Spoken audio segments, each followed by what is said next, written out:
Mm.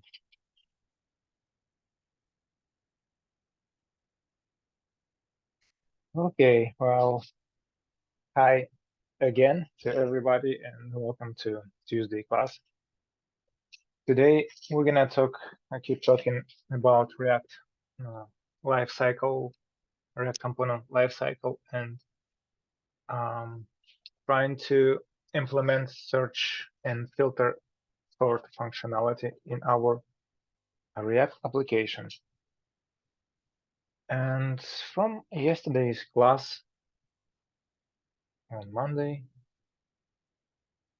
I would like to open one link.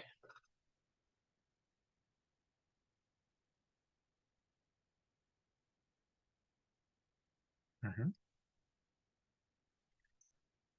Yeah, just first of all, what I would like to mention for today's class, that's component lifecycle in React.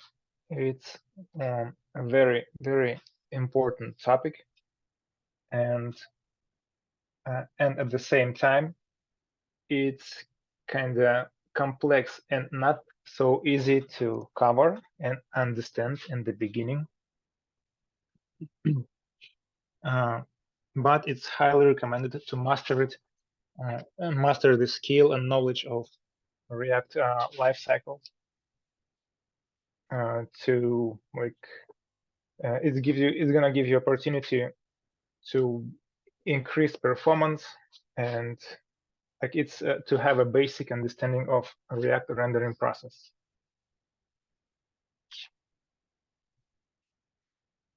And for it's gonna be a little bit of like theoretical recovering from yesterday. Yesterday, we already covered class component lifecycles and functional component lifecycles, and I would like to take a look at this at this rendering from slightly different perspective. So let me open Drawview tool.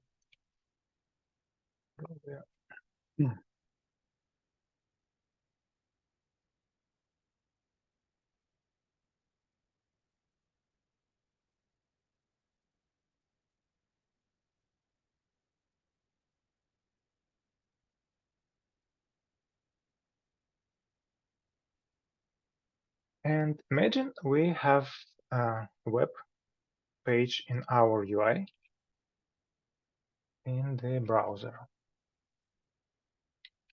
Oh, we have an even cooler one.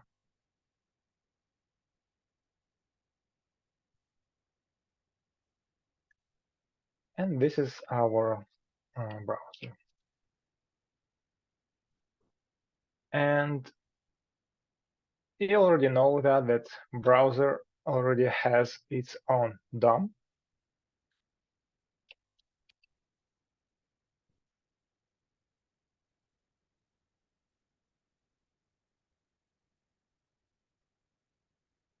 And let's give it a color of blue.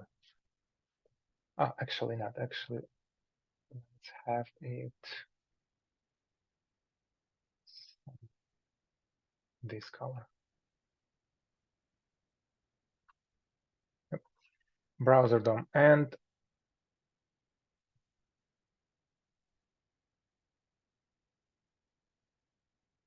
what React does, React creates a virtual or shadow DOM. They call it shadow DOM sometimes.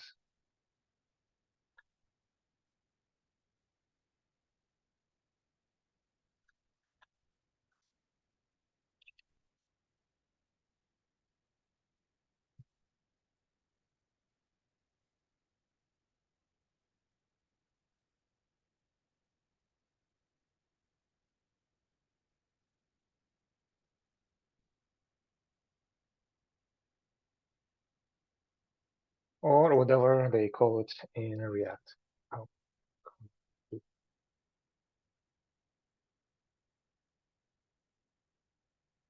And let's give it a color of blue, bluish color, since React it's slightly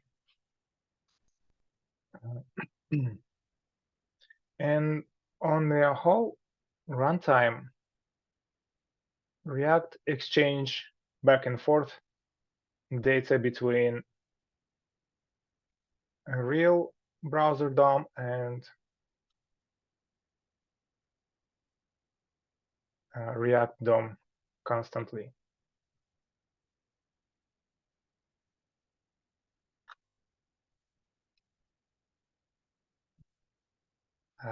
I'm not the best in diagram writing, probably.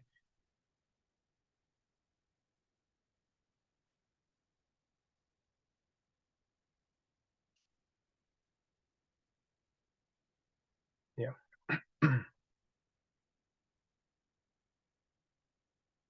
No. Okay. It should be enough.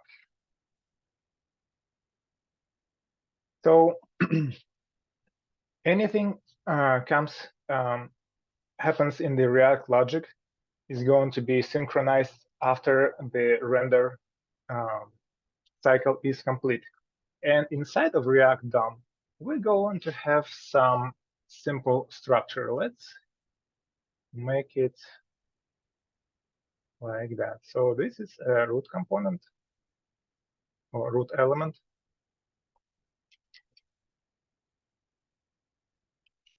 Make it smaller.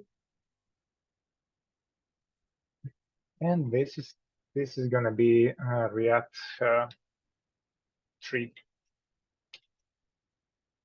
Let's say like that. And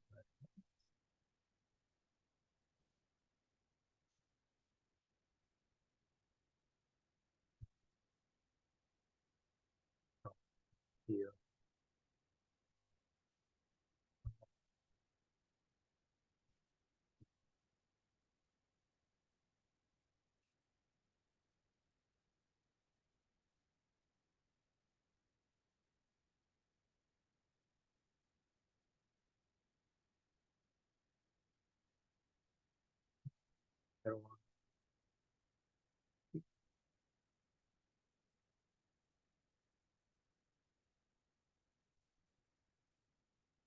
Why don't you want it to be?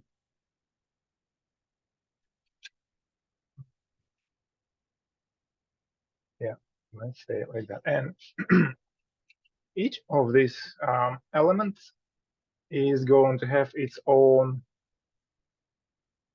This is the root.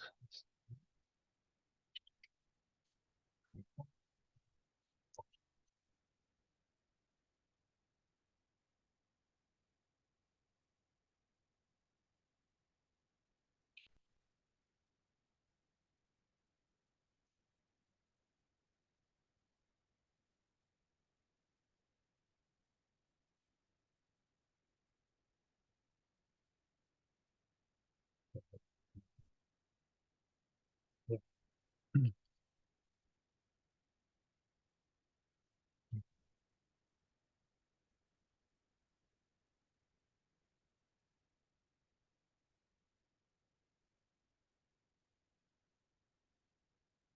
Not the best tool for drawing, and so forth. So let's say we have like a few components. I wish I could create a little bit more, but since here we can understand that we have kind of tree. So each of these components may have some more children and some more other children. Well, important thing that React has three cycles, which is mount, give it mount,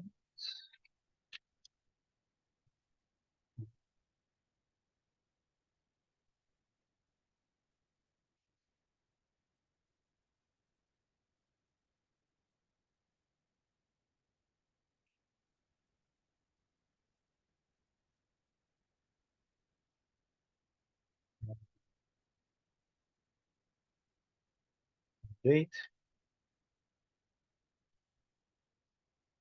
and unmount.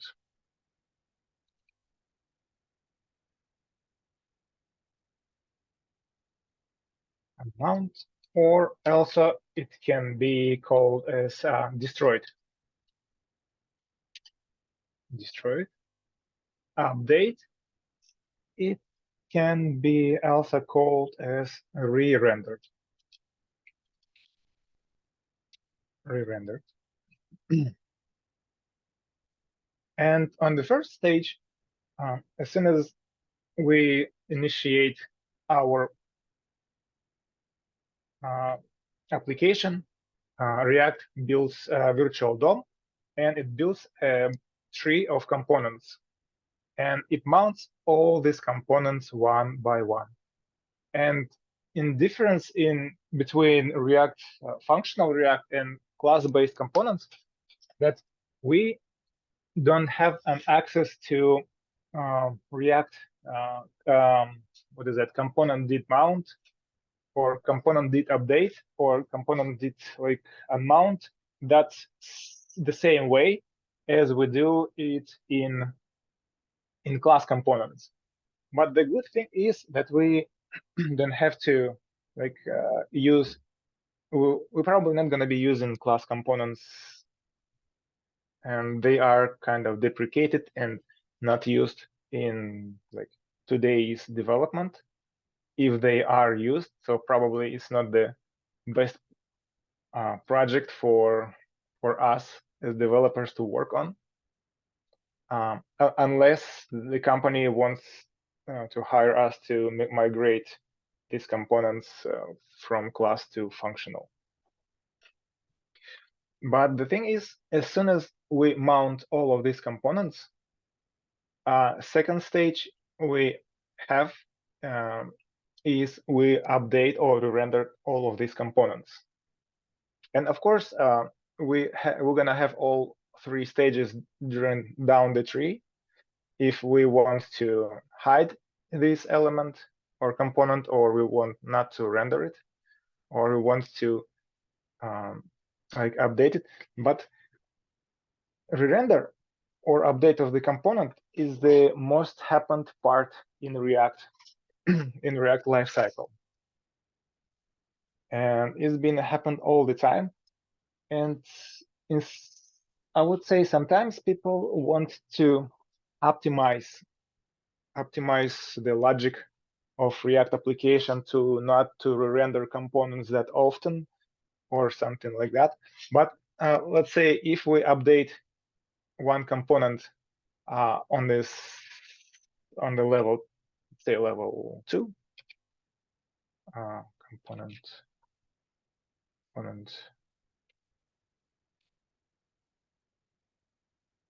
So this is a level.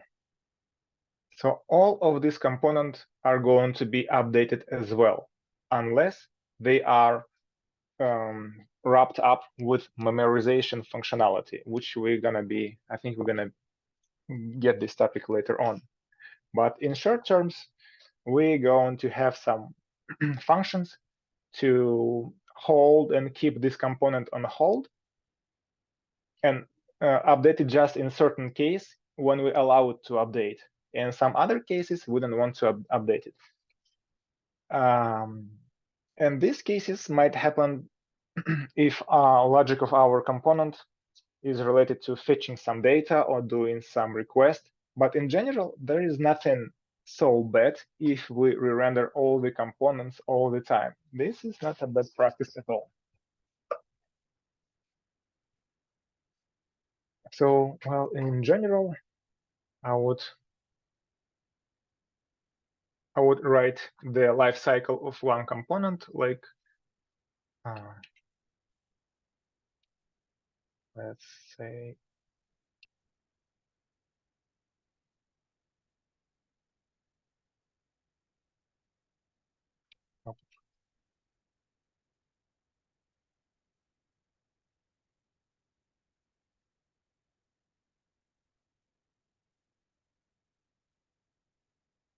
and I would say the flow of their life.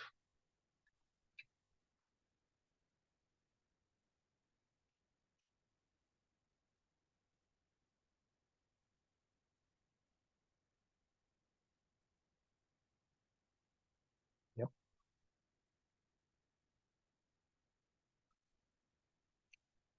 So let's say it's gonna be green. This tree is yellow. And this is, let's say, red. Unmount or destroyed. So technically, all of these three parts, I mean, all of these five happen all the time inside of React Virtual DOM. And as soon as we done with all re-rendering, mounting, unmounting the whole tree, at this moment, we kind of synchronize React DOM and browser DOM, which is the whole and main idea of React application. So instead of communicating back and forth, we do it like limited of times. And for this case, I would like to open a VS Code and take a look at some of the use cases when we can take a look at this action. I have an empty React application, not so much empty. I already have a React application with app as a root component, and I inserted just one state, let's say main state, and it's just Boolean. And on its Boolean state, we don't have any actions yet. Oh, actually we do. Actually, let me show you this project, so it's gonna make better sense.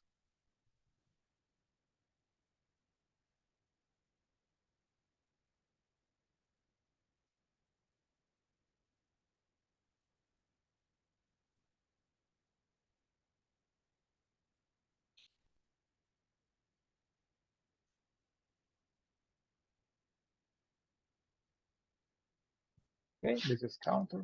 We can comment this out for now. Put down.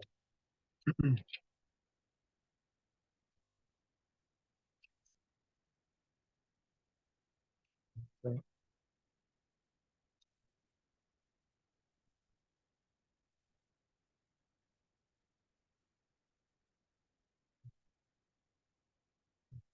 State. And on state, let's just conditionally render some data. Let's say main state and some paragraph.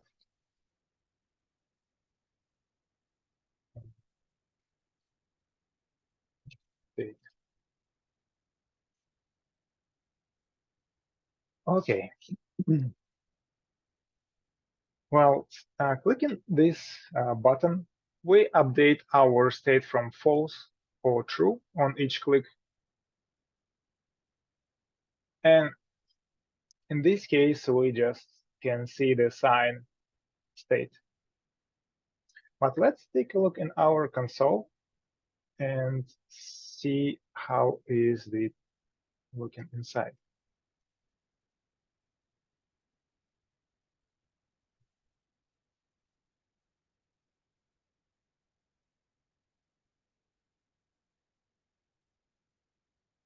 Let's add some of console logs.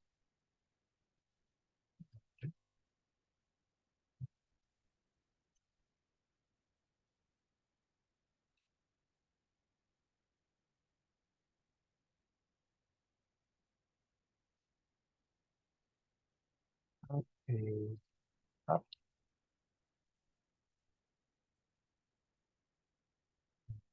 function, up function. Yep. And let's do click. And we can see that all of these functions are being inside of these functions. This console log statement has been like implemented, which is telling us that the function is being run one time. And we already seen yesterday use effect hook. Let's try to add this use effect hook as well. use effect. And as we know, it accepts two arguments, callback function, and array of dependencies. An array of dependencies sometimes might be a big problem if you forget to use it or forget to add some state value. What it allows us to do? Well, let's add some of console log function inside of use effect. And let's call it use effect body. Let's look. It's body. Okay, and I don't know why is that so slow. Maybe my browser needs to be restarted or something.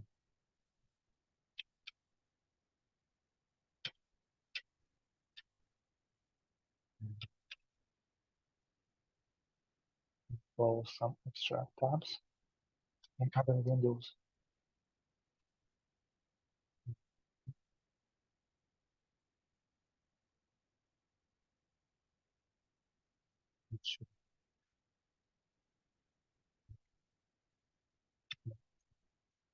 Okay. And we can see that we run use effect body, but as soon as we click and switch the state, we cannot see any function or logic implementation inside use effect. So this functionality is not available for us with empty array of dependencies. So of course, if we add this main state inside of this array of dependencies, we're going to be tracking and witnessing use effect execution as well. Here, Yep. yes, question here. So to imitate did update, he use effect should depends on some state, right? Does it should be only state or any variable? So when our state was changed, it depends on the state, But let's try to do something else. if I So have let that. count equal to 0, right? Command S, and let's increment this count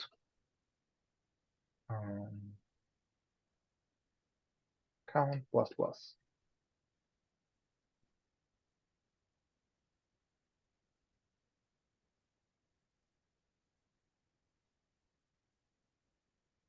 And it doesn't like this count for some reason. Count.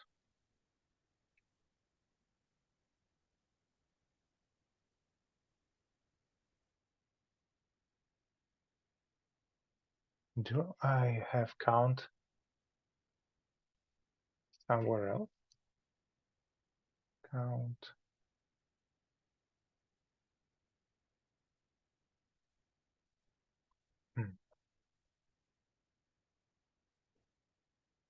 Interesting.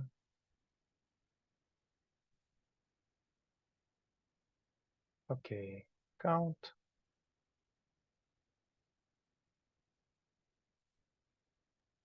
was never used.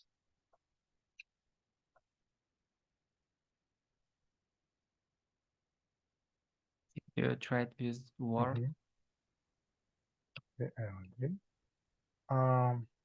Let's try to, because here it can find it, but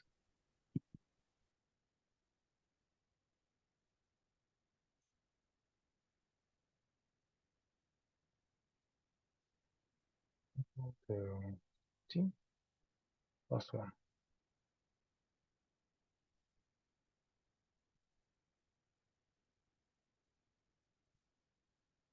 Is it inside of use effect?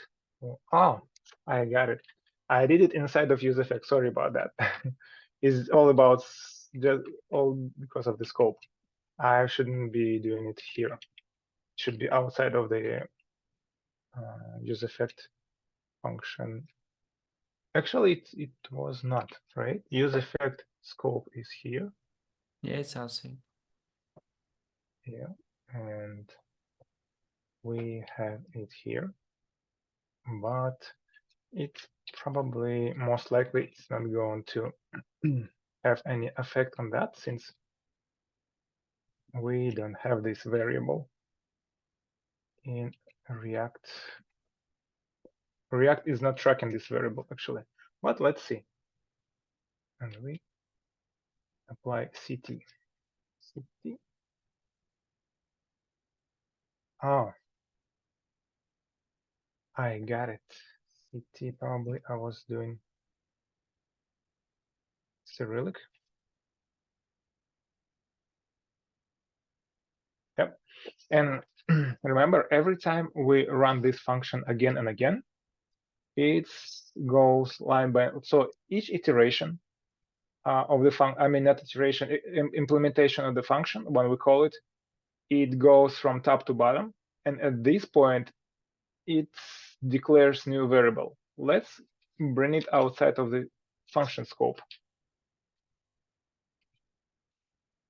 Let's say it's going to be outside of the scope. And React is giving us a warning that dependency is not necessary. But let's see if it's going to help us. I'm surprised this is effect body. Yeah, technically it works, as we can see. But I haven't seen that it would be used as appropriate React logic, like in applications. But use effect body was implemented, and without this dependency,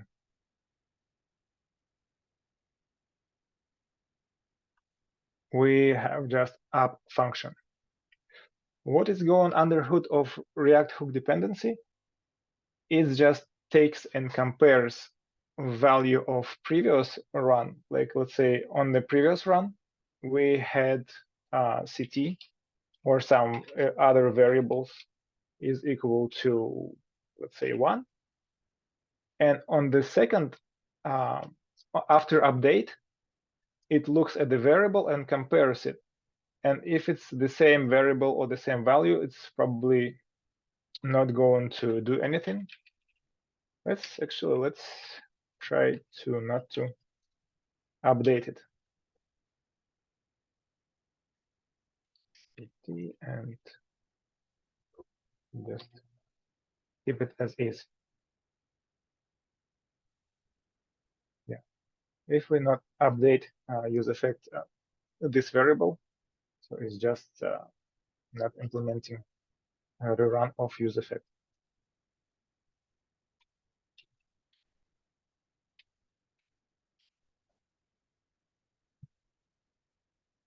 Okay.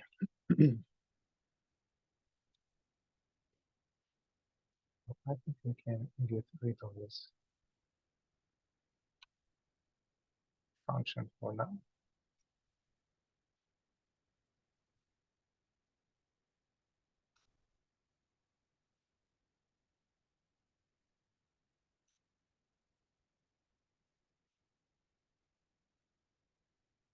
Use effect body.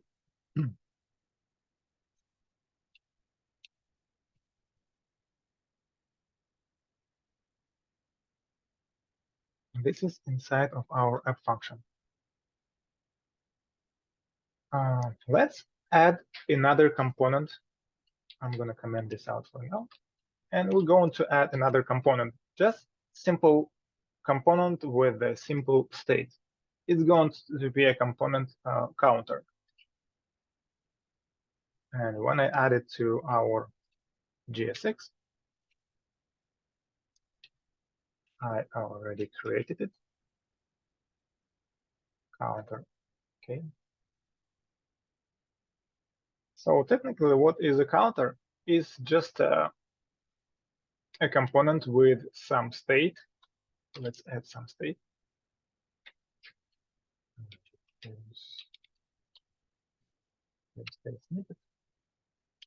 Count and set count, and initial value is 0. And what it does, it's just going to display us value of count,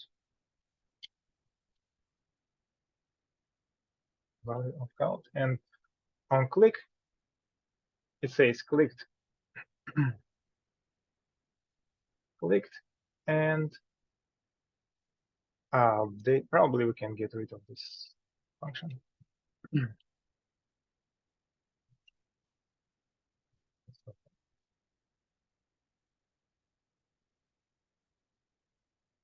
And update the count value of that count +1 +1.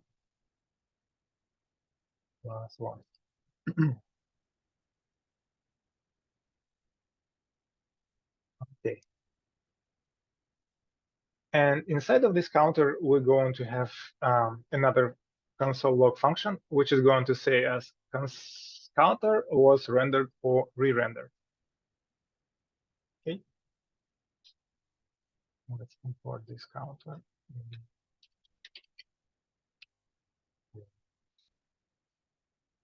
Counter from counter.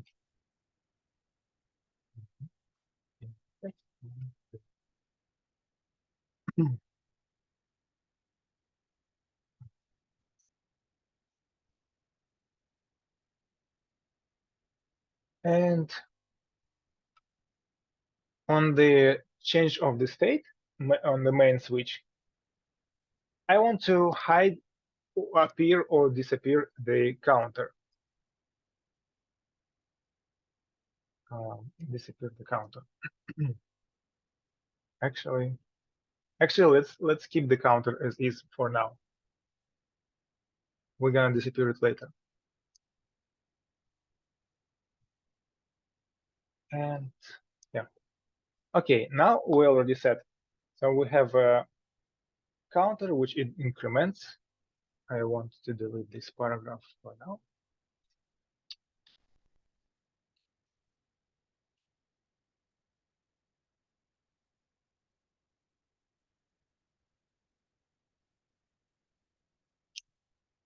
I don't know. Let me actually reload my VS Code and browser. So hopefully it's gonna fix the problem.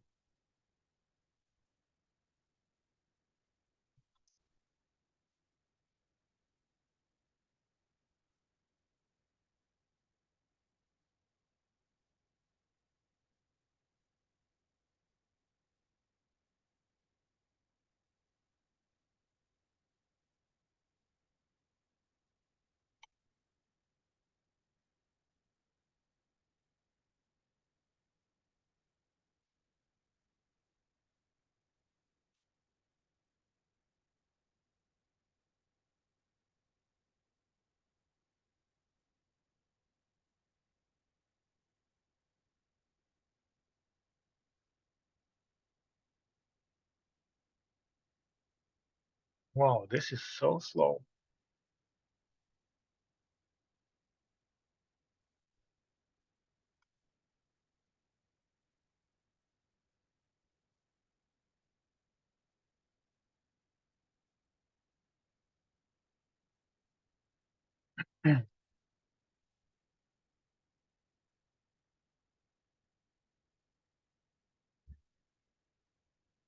Okay. Well, what we have right now, we have counter, conditionally rendered paragraph, and some state on the app level.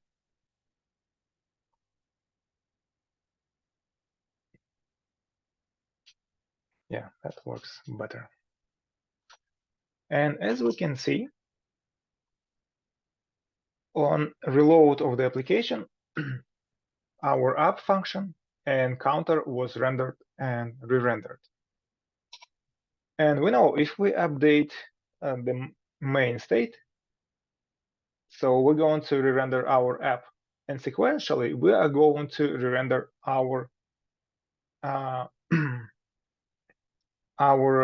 counter. Yep, we can see that counter was re-rendered together with application. And if we click increment the counter value,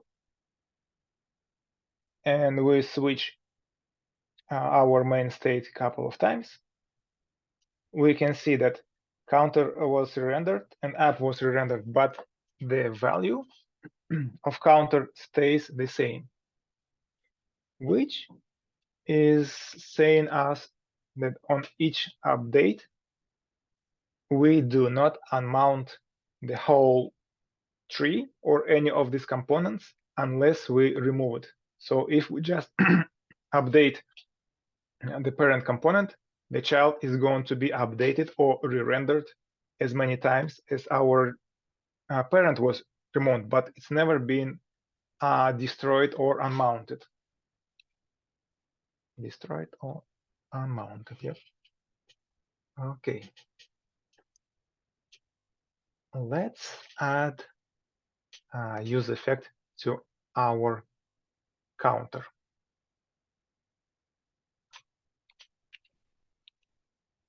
Use effect. And inside of use effect, we have two logs.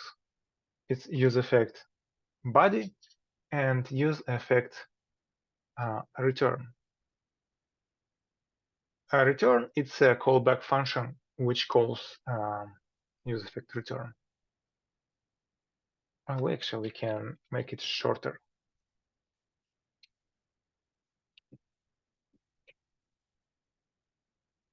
Yep. This is a short version of use effect. And try to do a couple of clicks. Okay, we restart our application. We can see that we rendered our app, we rendered our counter and use effect body one time. And every other time, we don't see any update of use effect as we expected. Yep, we cannot see it.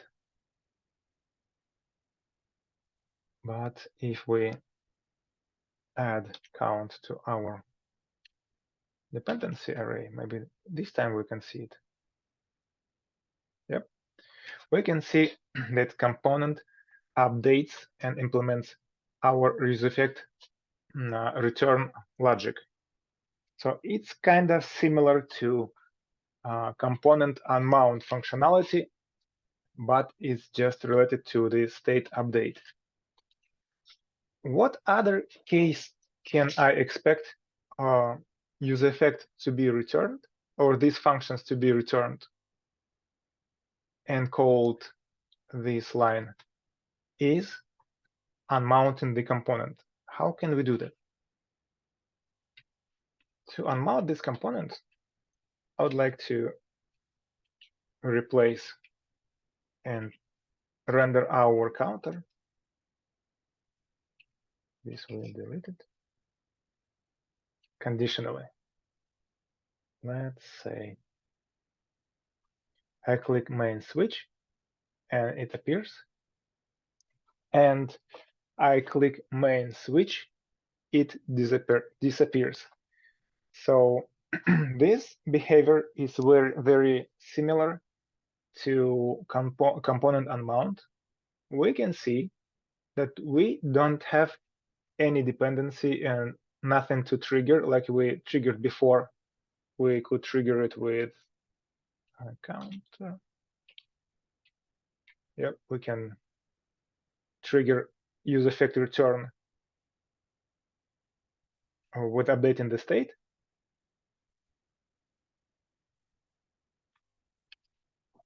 And At this time, we can trigger the same logic, just removing the component from the from our tree. So technically, when we remove this component, let's imagine this is our counter. We use this function. This is kind of comparable to component mount. So, next, oh, may I have a question? Yeah. Okay. So the counter's use effect runs too, yeah, when it re-renders the counter. You mean when we update the state? Yeah. When we update the counter, state of the counter, it runs the use effect too. It runs use effect Yeah. only one time when it's mounted. Yeah. You see? Let's maybe And then when you scratch. click it. When I click, I make it appear. I render. I No, conditionally I mean render it. if you, yeah, and then click it again. And when I click and kind of remove it from the tree, it's it doesn't. Oh, it's yeah. It calls use effect return. Oh, when we remove it? Yes. Oh, okay. Yeah. This is because I don't know. You probably joined a little bit later than when I'm gonna say it like again that Oh, we don't have this similar. You just delete all that stuff that was inside the counter. Yeah, it's going to unmount, and this is like witnessing that we're going to unmount and mount or destroy and create component again. So this is kind of basic thing, but it's important to know. What else wanted I show you? Yeah, and another thing that we might have as many use effects is in our component as we want to. Let's say 3.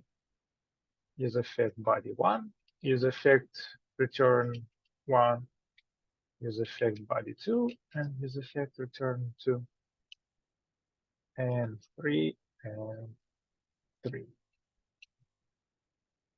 Okay, let's test it out. Okay, we run the function, we remove all logs.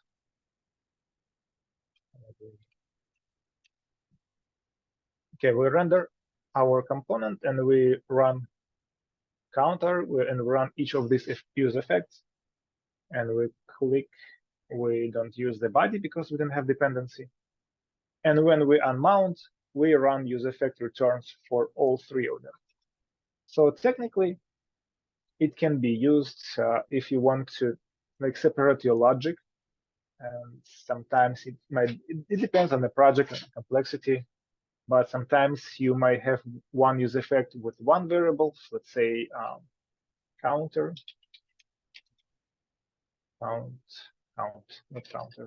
count. And the second use effect you want to have just as is without any dependency. So this is like technically how we can run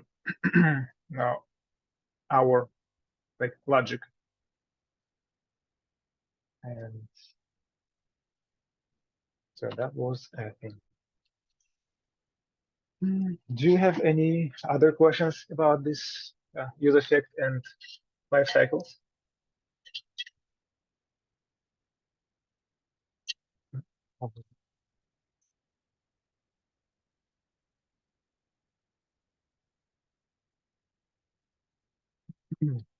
Well, for also in addition to this topic, it's kind of very important thing to know. It's what triggers components to be updated. It's two things. It's not all the cases. It's kind of part of cases.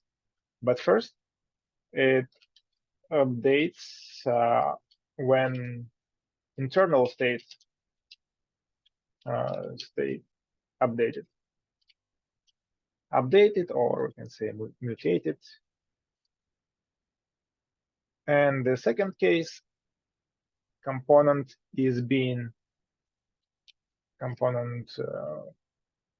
updates when parent is updated. So this is two cases for right now, which matters for us. Later, we're going to cover some other cases and scenarios, but for the beginning, we need to kind of remember or keep in mind that this is kind of like rule or what we have to know about these components and how they update. And I'm gonna tell you that lifecycle and component lifecycles, it's a very commonly and often question during the interview. Technical interview, pre-technical interview, even recruiter can ask you about the component, with some technical knowledge. Recruiters might ask sometimes technical questions as well. And from my experience, component lifecycle was one of the most questionable topic, a question or asked topic. And with React, functional React, it becomes less complex and kind of more flexible and with higher performance. And the idea of React that we as the developers don't think too much about its rendering. We have to know about it and know how to use it, but we don't have to think of rendering like as deep, because all these life cycles are going to do our job. And Here I have a question. Oh, yeah, go ahead. Oh, yeah. When we update the counter, so it updates on when we update the state of the count, it reruns the counter again. But for example, if we had like another variable with another state, so it will stay the same, right? Even if they updated the counter and it re-rendered the counter again. Inside the counter? Yeah. If we had like another state, it's gonna remain the same, right? Yes, exactly. Because it won't change. Yeah. It's not going to be changed. Let's say we have counter. And we had like second counter. Let's say we have some const is good. Oh, sorry, Cyrillic again. English is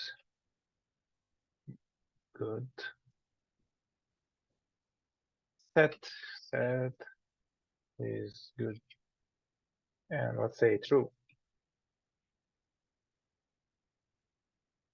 Yeah, and this is going to be the same no matter if we kind of update the counter as well. Say p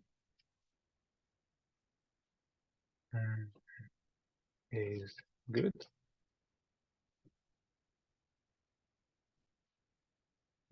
Yes. Yes. No. And we close the parentheses. And yeah, it stays the same no matter if we.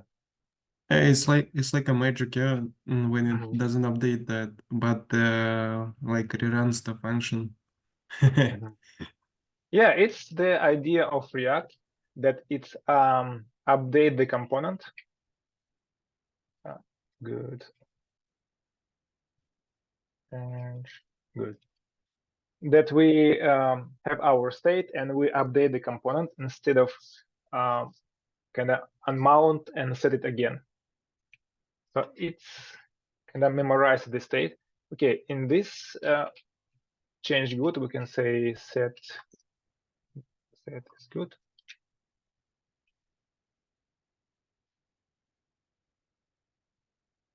And it handles all that stuff. It's really a masterpiece. Yeah. Okay, let's reload it and switch. Click 1, 2, 3, 4, 5. We change no 1, 2, 3, 4, 5, and none of these state changes is going to affect our component or like neighboring state. So they all together, since the component was, we can see that our our function was implemented, right? So we kind of expect it to be to declare our count again from 0 and state is good from true again each time, because the console log is implemented and we expect the logic goes line by line. But this is a React library and this is how it works. That's why we're using it. Here, since the React has its own structure, like the components or class components, it doesn't matter. Yeah. Then it's gonna be called framework, no? It's kind of a very tricky thing because for to be like to be called as a framework, it's missing something like some environment and some other functionality. But yeah, if you call it framework, you kind of okay, but they call it library. Because Okay. you can import it to other frameworks. Let's say you might have application written in Python and just add React library Yeah. to do some work for you. Like full stack application. Yeah, yes, kind of like that. And you're gonna be okay. And actually, I was working on this kind of project with my friend. He did some Python project, and I did some React UI for him. Oh, you did the Django and React. No, Django. He had some backend logic, and I Flask? added in React. I don't know. I didn't know about Python that much at this time, and I just knew he had the project, and we installed library, and it worked good. Great. It was just for fun. Okay, this is very much it for this topic. I think we can, yeah.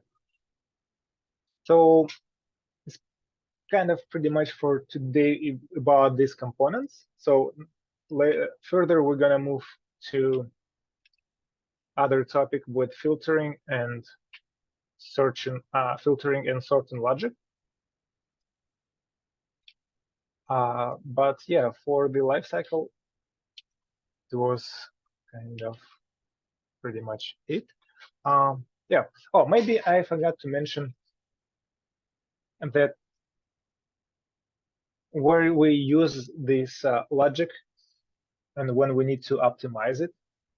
In most cases, components, it's not a good, it's like depending on the project, and in different companies, in different projects, they go on to have their own kind of approach how to manage the state data or how to send the requests.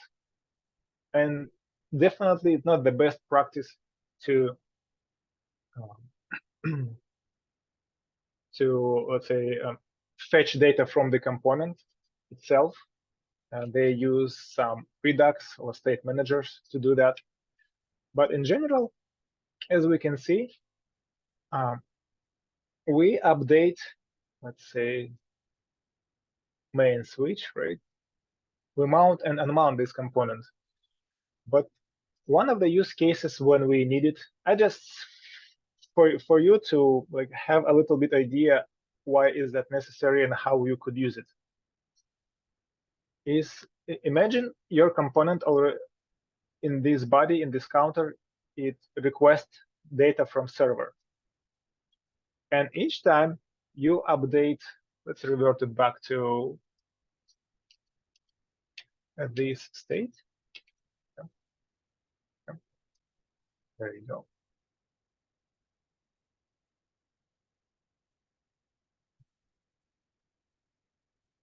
Oh, 1 second. And counter data.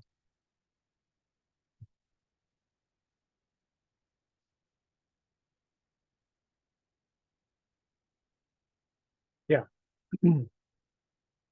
So you kind of receive the data or send the data and manipulate some data. And when you change parent component, since you don't implement and don't change some state and just update its child, you're not fetching or like requesting data and sending too many requests. Imagine we have like 10 or 20 components or functions or some other functionality which is going to render all of our like application or part of the application. And here we can say request data from server.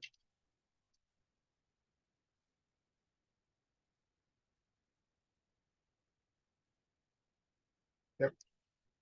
And we see that we request data from server just one time, and we re-render the whole component counter, but not request it again. So here we update it as many times as you want, but do not request it again.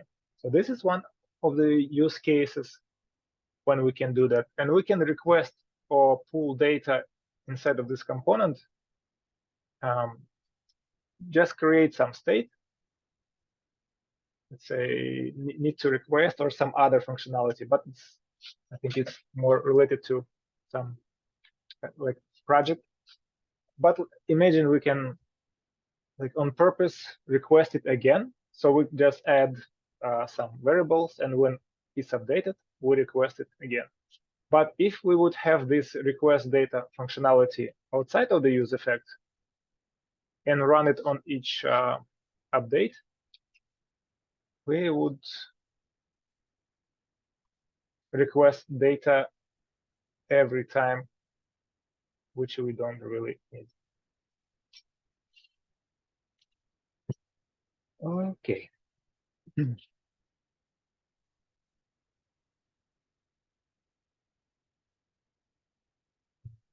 Another use case we could say we can update some like other data. Let's say we can update the title of our page in accordance with our count. Let's say count document dot title equal to count.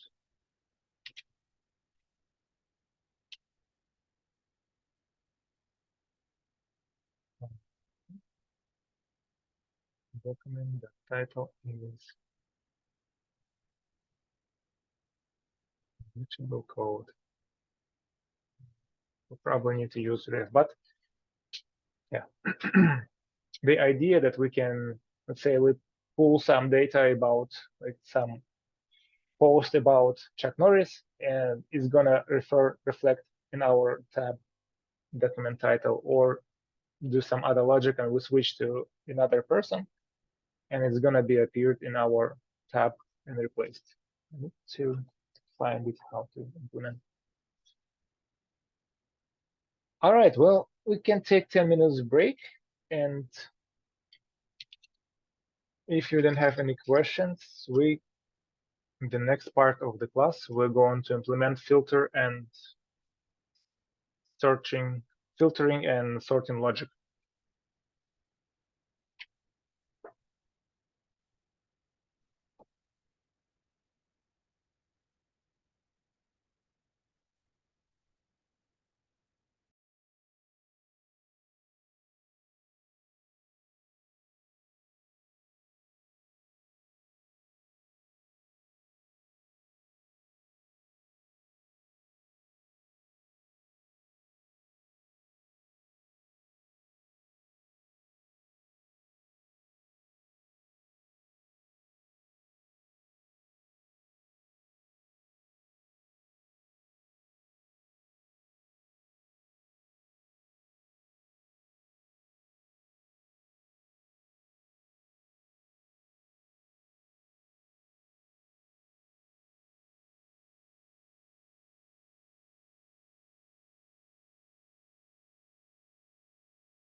Okay.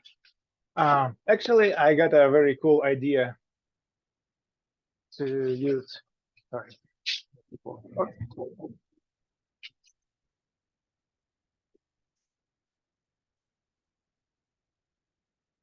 To use our mount and unmount logic. Let's say main switch is going to be called run count. Okay.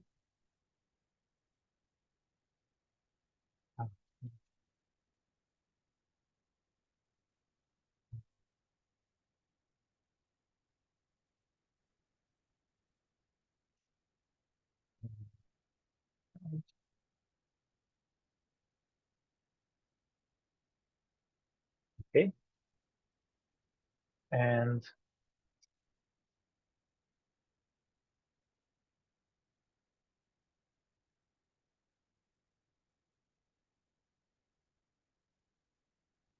we're going to provide this function inside of the props to the counter.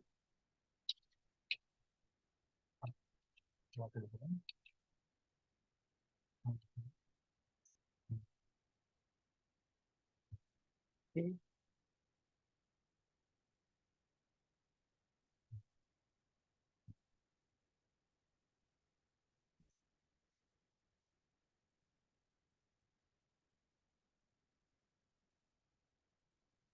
Switch. So we go on an opportunity to our main switch to use its parent function. And inside, we need to destructure it. Switch. Okay. Now we have this main switch button. Run count.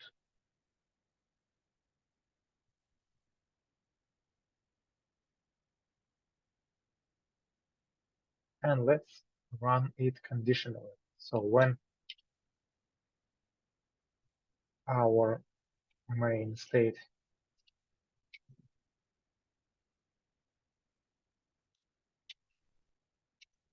okay,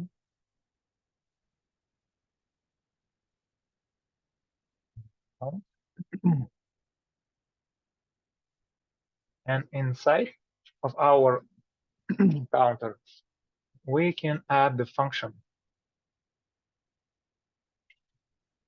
on the button change good with, let's say, remove counter.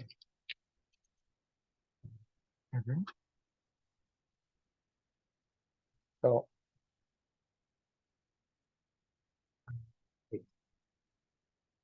remove counter, and on click is going to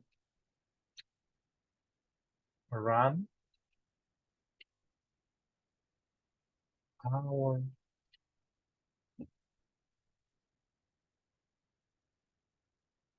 main switch. Okay. Okay. Yep. You see, remove counter can be removed by itself from the inside of the component. Where do we use? We can remove this. Okay. We can remove this state. We don't need it anymore.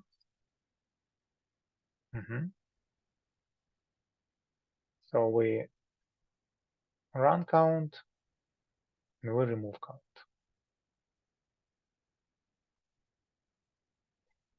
Okay. When we run our count,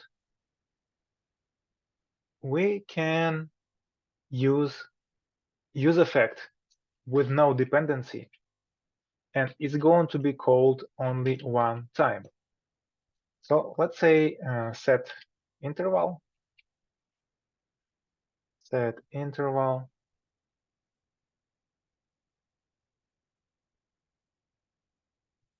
that interval, and let's say we're going to use function and interval 1000 seconds. Okay. And inside of this G, very well. Okay.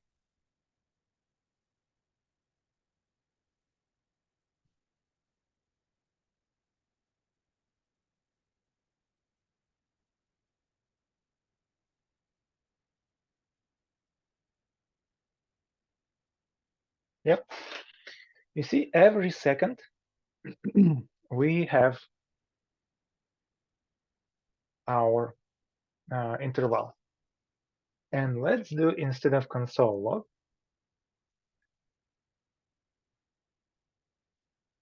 let's update our state. Let's say count. But here we're going to have count, let's say 10 seconds. 10 seconds. Okay.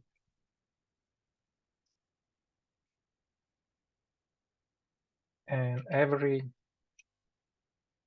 second, we're going to decrement our counter to 1 point. That counter count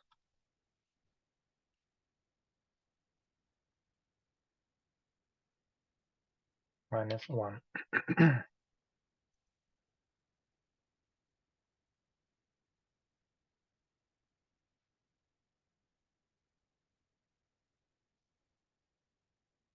Or we can even do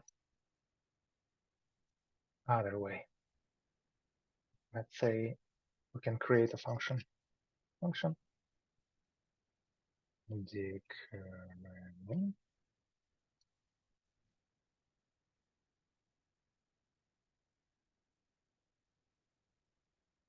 count and a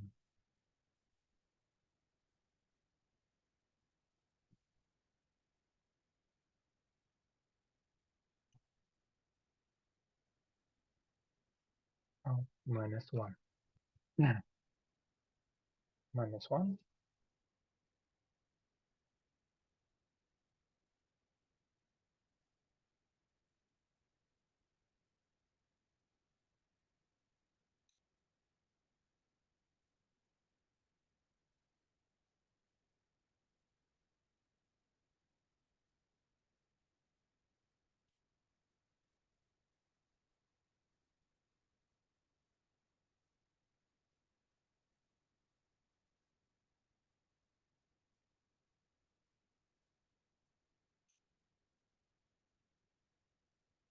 It probably runs outside. Yeah, probably need to do the callback function.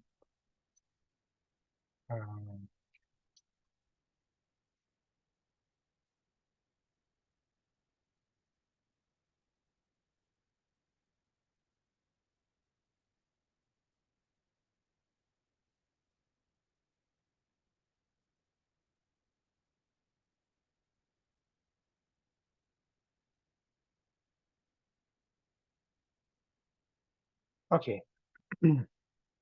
There you go. So click, we don't need to. Okay, we run counter and it counts down.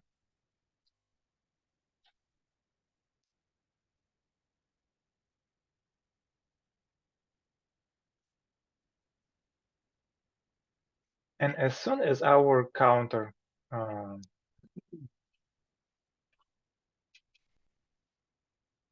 set count, okay.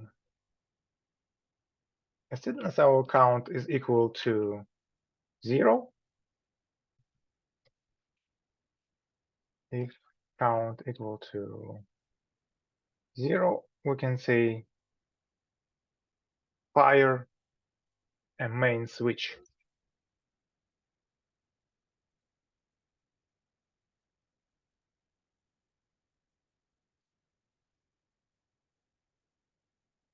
Okay.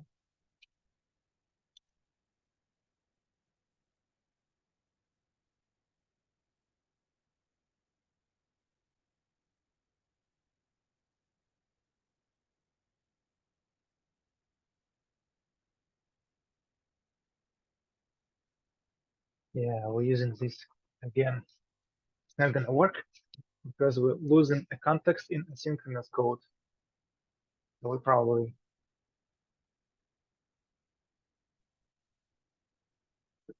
implement it inside of set count.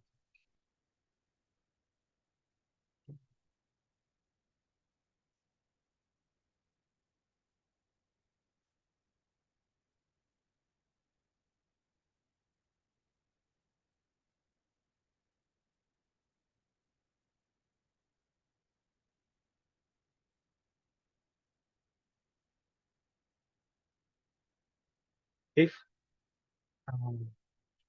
current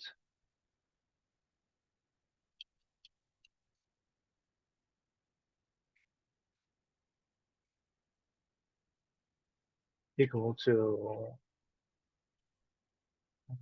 0, you can say return with main switch and implement it. Okay. It's losing the context.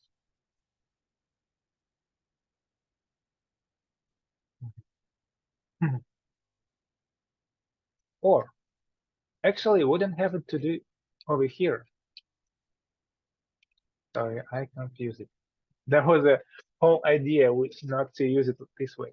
Okay, on every increment, we can see use effect body, right? On every update, we can comment this out for now. We can say, okay, our count was updated, and we can run some logic.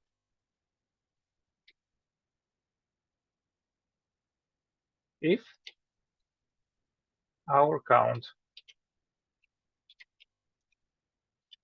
equal to 0, we can say return, or not even return, we can say call main switch.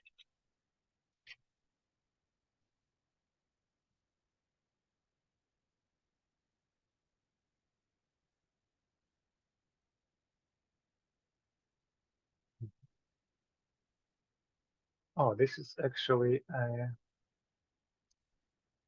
let's say, main switch.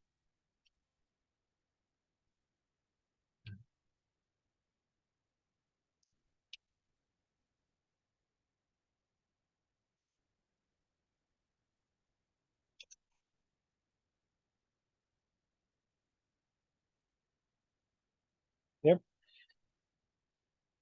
We can see that on update, on each update of the or end of the component, we check the count value, and as soon as approach to 0, we remove our count or unmounted, right? So we already changed it. Let's see, we can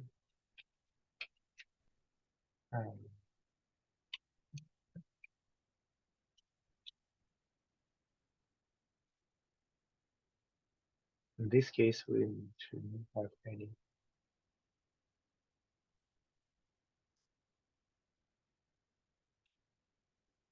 problem. Which dependency are you looking for? Main switch. Yeah, it doesn't like the idea of using this function without providing dependency. But we can ignore it in this example. Our logic runs. So let's do it 3 seconds for now.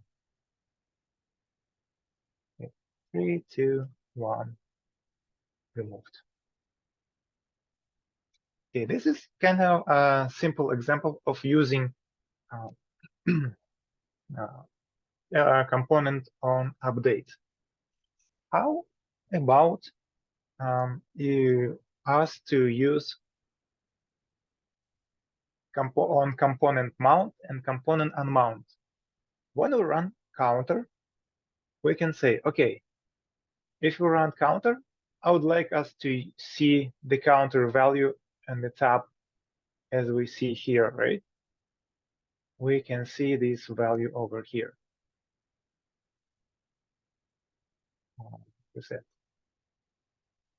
For that purposes, we have a document that title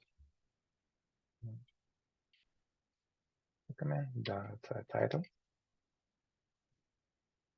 value, and we can say it's equal to, let's say test.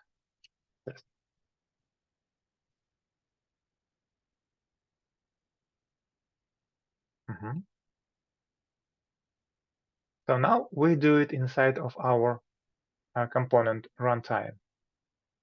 Oh, not here. Here. Yeah. As soon as we run the component, we update our value to value of test.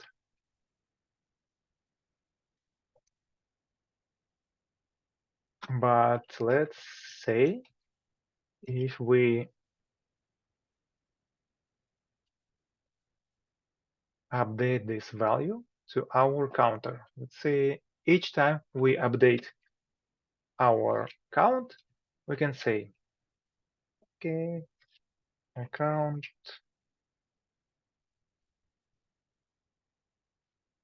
countering. Oh, not here, inside of the body. Countering.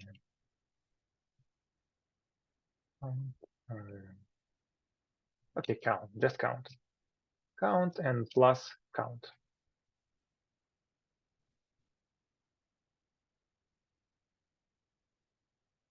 And we can see when our counter runs, on each update of our component, we update the title value, count 3, 2, 1. Okay, and it stops. And when we unmount our component, you probably want to reset our value back to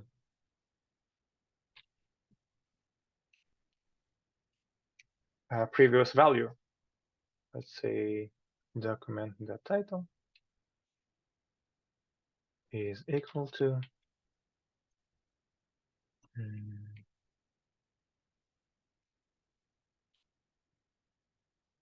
equal to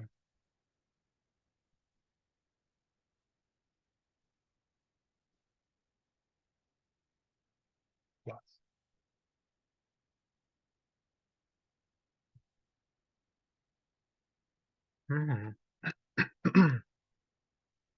And of course, in this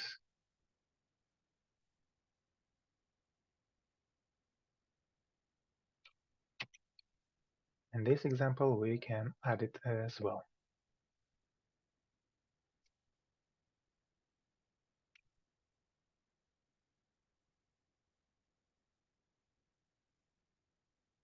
Yeah, let's use it just one time.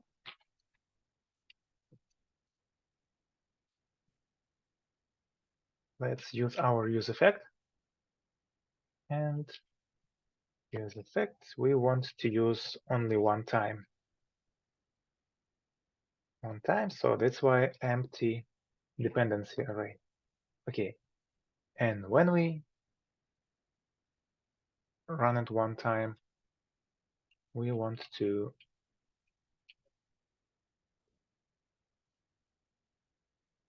do it this way. Okay, Well, we reload our page and we say, okay, take class. We run our count and we see in the tab value of count, and when component did unmount, we return it back. We can even do it ahead of time. Where is our value? Initial value 5, say 25. We run it, but we remove counter, and we see our value was reset back on event of component unmount. We run again, click. We don't want it to be expired, but we remove our component with other button, and it returns back. So on component mount, we update. on component update, on component unmount, we reset. That was a short example of using this component life cycles. Do you have any questions?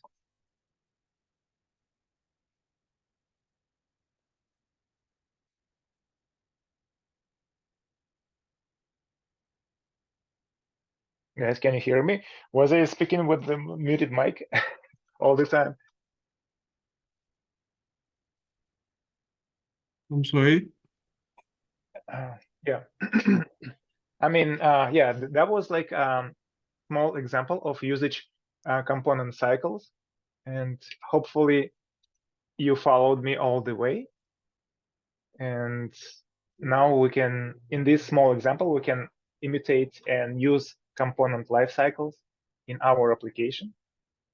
When we update the tab and when we remove the component, we do the logic on amount.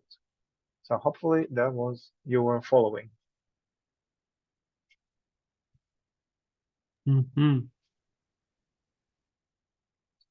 Let me know if you have any questions.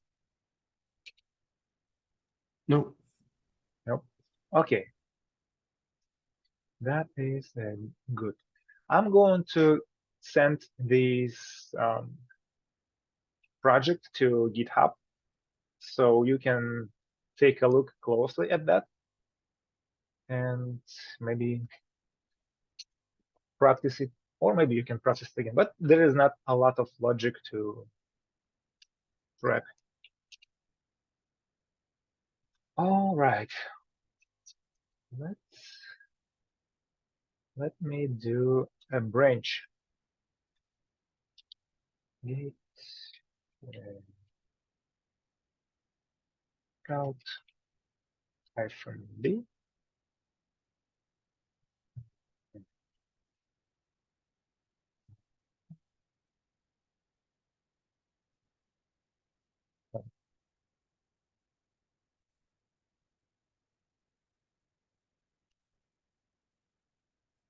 Git add and git commit.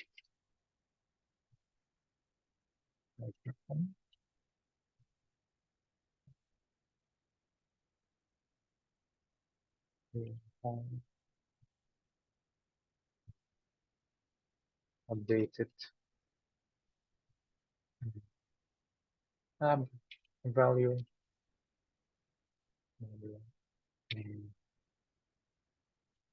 And the life cycle. Okay. And let me push it. Push origin. It's probably gonna give me an error. I need to publish this project first. But okay, we have it locally, so I can switch to this branch and push it again. Okay, let's switch back to master.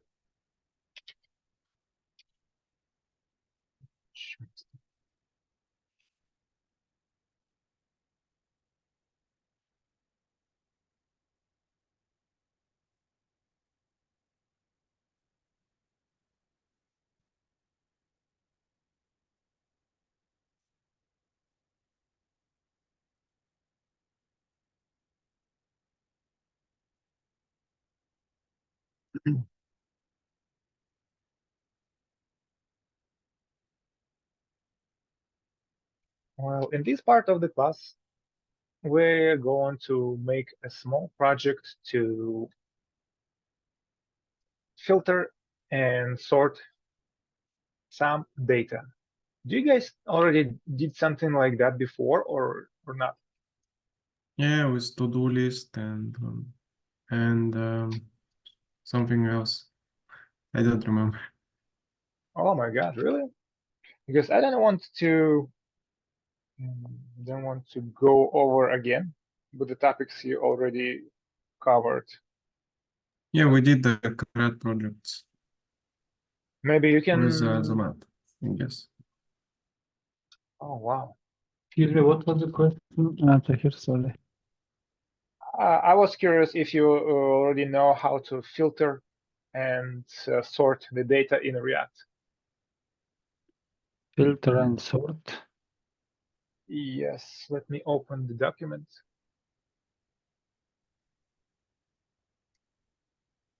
Yeah, search, filter, and sort functionality. I think we did it with your project, right? Last time. What was the project that Last time we ran a project with so countries. autocomplete. Yeah. Do you want? Would you like guys to finish the previous project or do something else, or do some sorting and filtering? Yeah, we can practice, I think, in search and filter. Yeah, maybe we can finish that previous We can do restaurant project. first. It's easy, I guess. Mhm. Just fetch some data and then render it with the cards. Mhm. Okay, that's interesting. Yeah, this project actually filtering and searching is kind of same thing what we did last week. Let me pull those repository.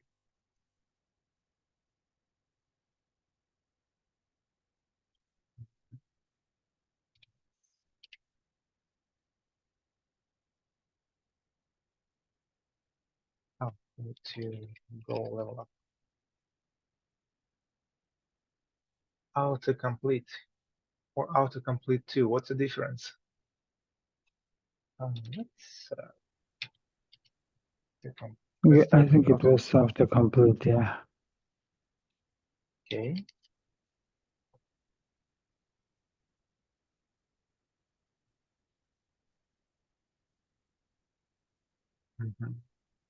Section. And inside of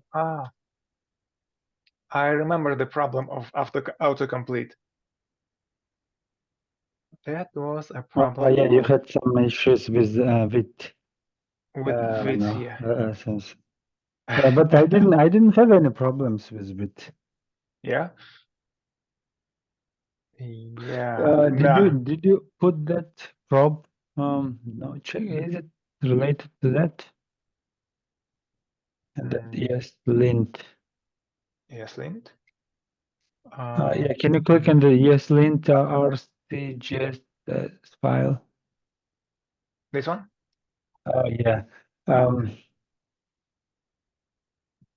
showed us here to put some line on that some of the line. What was the line? I don't remember.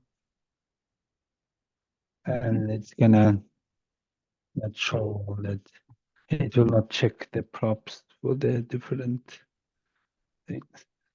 Maybe we deleted it all and it looks like it works. NPM. Oh, you deleted the whole yes lint? Yeah, whole file. Oh, okay. If it works, that's fine. Run this. NPM run doesn't work. npm run def There is Ah, a yeah. script. Yeah, def npm run def.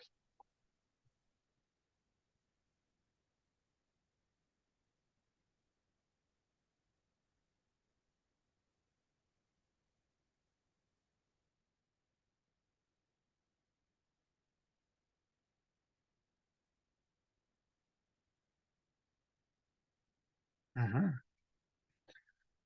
That is a good news. Okay.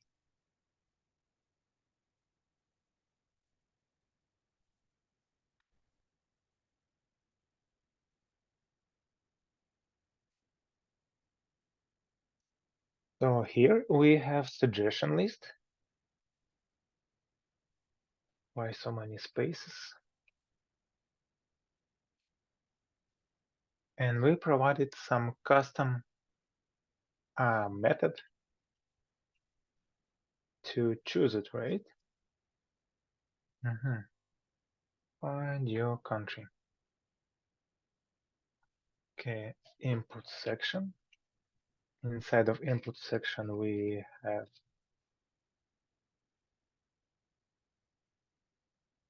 find your country, input, and oh yeah, I see. Suggestion list. Choose.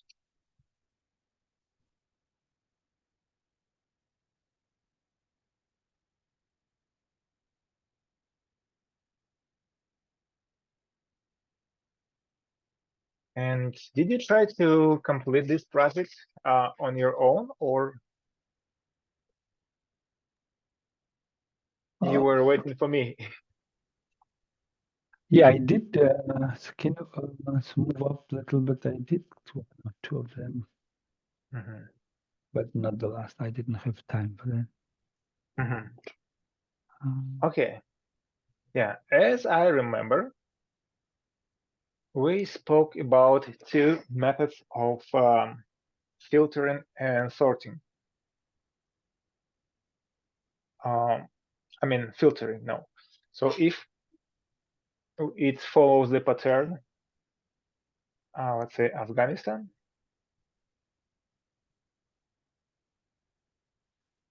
if it doesn't follow the pattern of the input, it shouldn't be like appeared. So it includes or it starts with, right? So we call it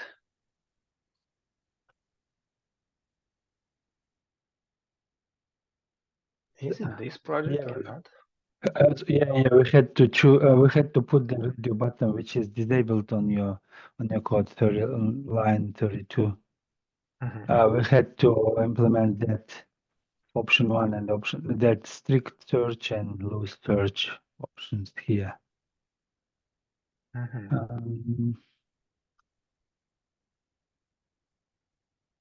Okay, let me. Yeah, and also makes that make disappear that country list when it's clicked. Oh, there you go. This is the second. This is not the project.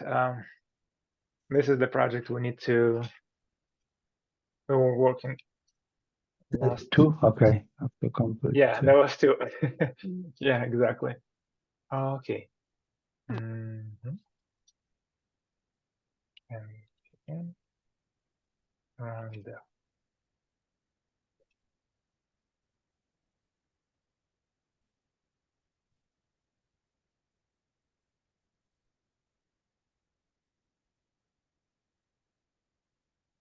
okay, let's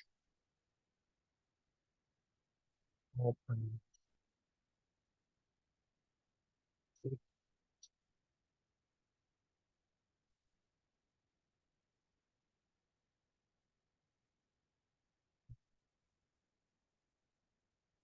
Start. Interesting.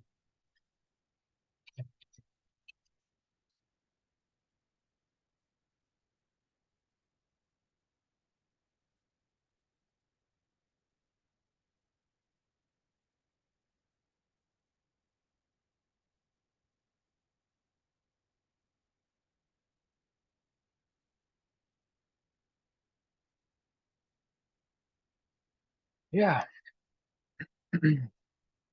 There you go. This is our project. And by the way, did you know you can replace your script here? And in some companies, they do their custom scripts. Let's say instead of start, they say banana. Yeah. And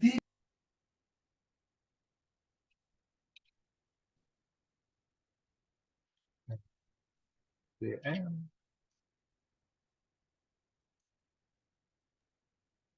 Yeah, I liked your the Jira Kanban dashboard, like cooking, that kind of status, not just regular in progress done, but you had a different kind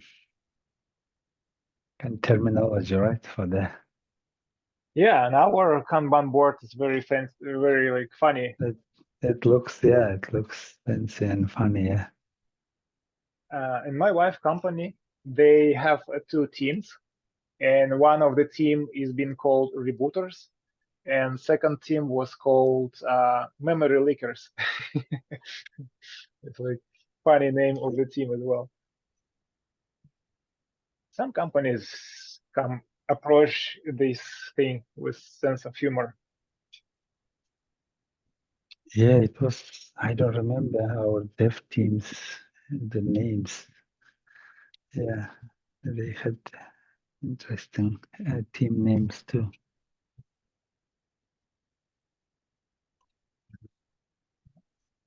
Okay, let's take a look what we supposed to do last time. Migrate this project to create React application, because why? Because this was the problem. I probably did it myself. So I'm going to complete. Yeah. Yeah, I think because of that design type check. Yeah, type checks and some development restrictions. So I already migrated. So this is done. Done or served, how they say in our on our Kanban board.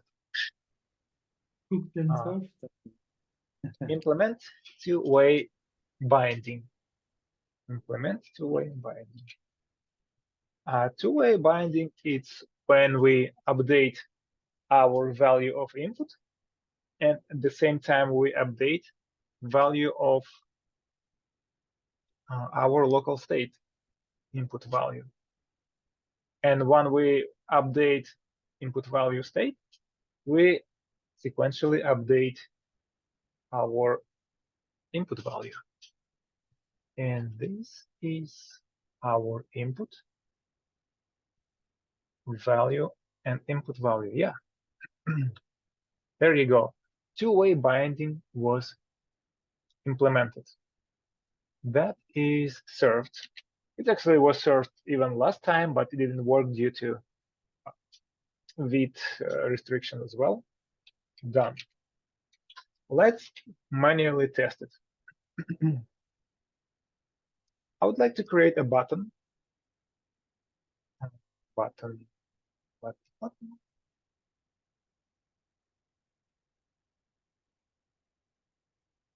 Put below the input.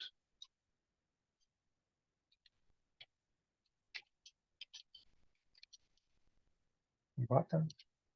And let's call it backspace. Backspace. And what this button is going to do. Backspace.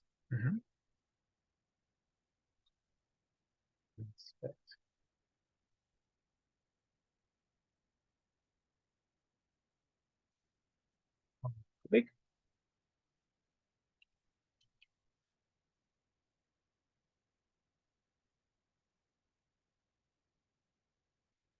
On click, this button is going to take our what is our input value? See, and remove some character. Remove last character. Okay, from our input value.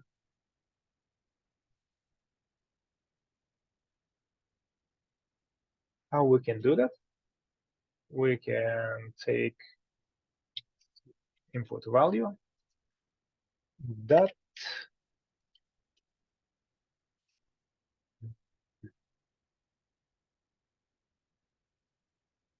actually we can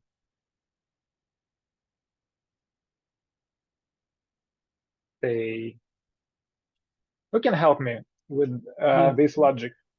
Yeah, I think input value that length equal to input value that length minus 1. Or that length equal to input value that length minus 1. I don't know. It should work. Let's try it out in our browser. Let's say const value is equal to ABC.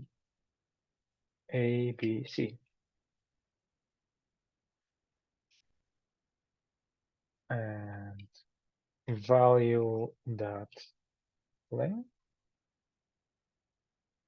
is equal to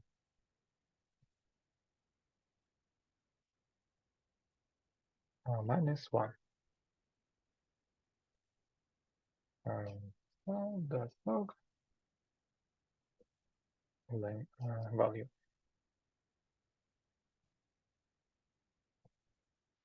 ABC.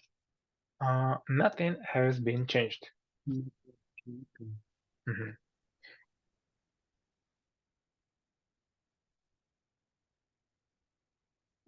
Can we destructure our string? Let's say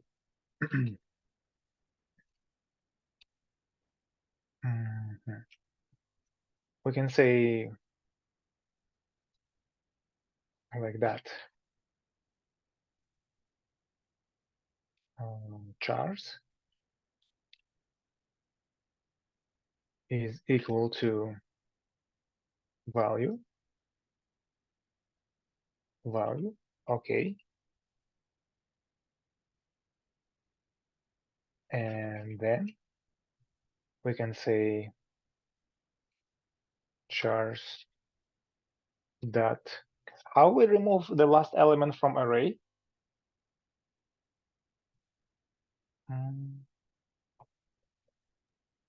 Dot pop, right? And chars dot join.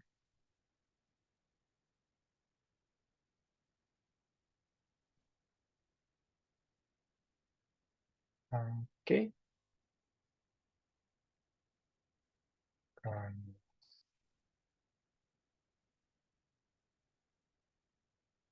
And we'll say let new value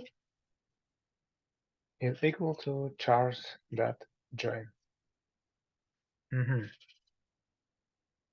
Value is not destructuring.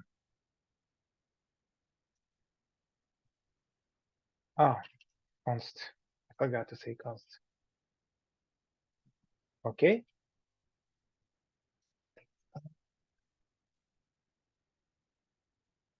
The typo in let new value or len new value? Length new value. Is it let? Let. Sorry. Yeah. Okay. Yeah. We have to separate this logic. And we have to say, doesn't work.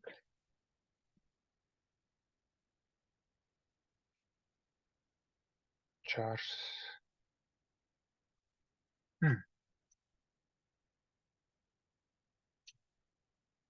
What is it? Oh, it's just returning the last one, right? See? Yeah, it returns the last one. Okay. But okay, don't waste too many time on that. Let's say new new value is equal to what is our input value? Input value that split by empty string. Okay, new value. Then we can say that pop, and new value is equal to new value dot join. That join with empty string. And then we say set input.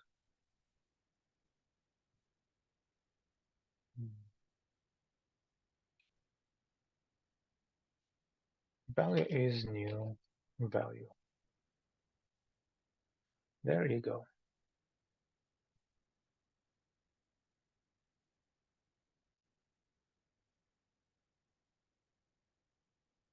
Okay, A, B, C. Oh my God. Error. Assignment constant variable. Assignment to constant variable. Oh, constant, of course.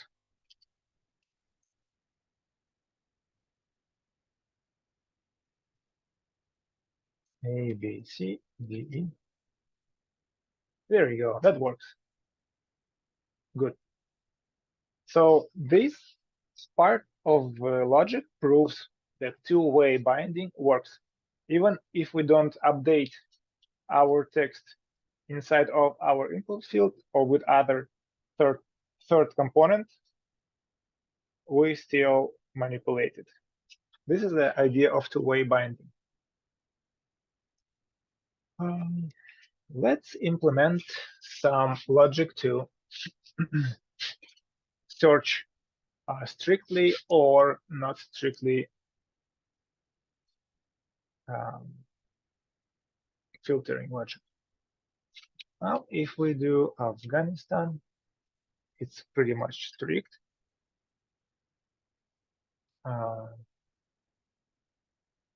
Nigeria. Yeah, no, it's not strict yet.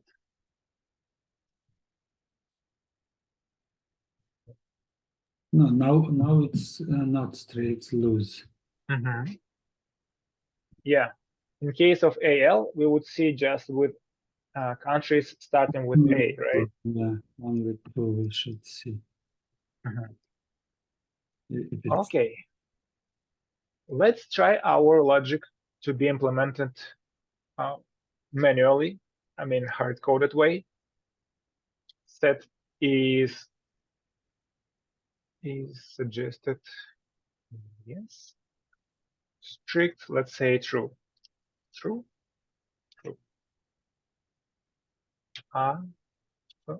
Yeah, there you go. We type A and only country starts with A appear in our list.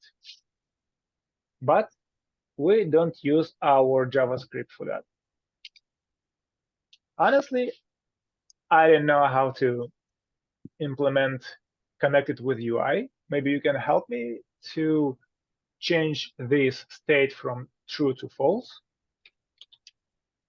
using these buttons. Who want to help me with that? Give me a second. I'll check.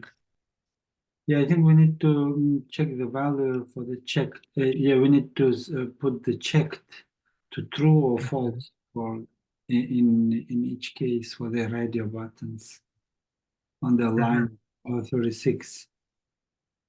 Line 36. 36. Yeah, we Yeah. have to input strict search as the first one and not strict search to input with the same name option. Yeah, inside here. Have type radio option. Checked.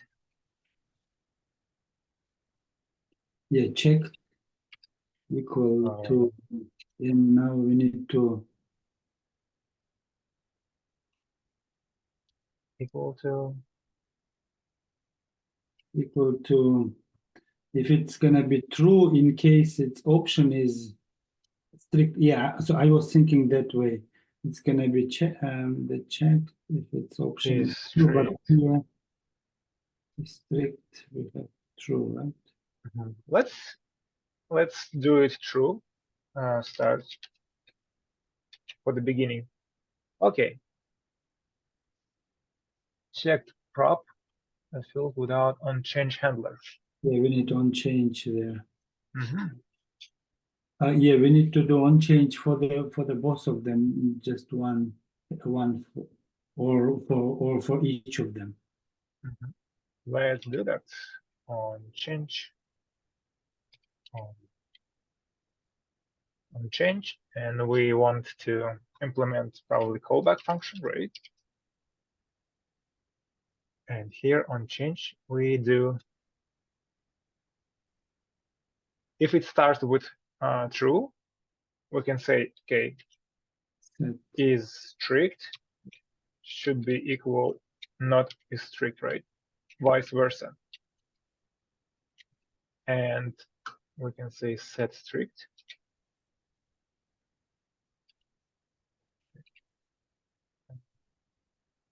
Current.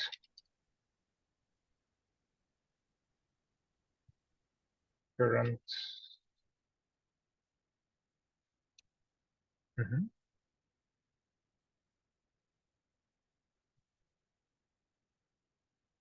Oh, now it works. Is it functional way? There's a current.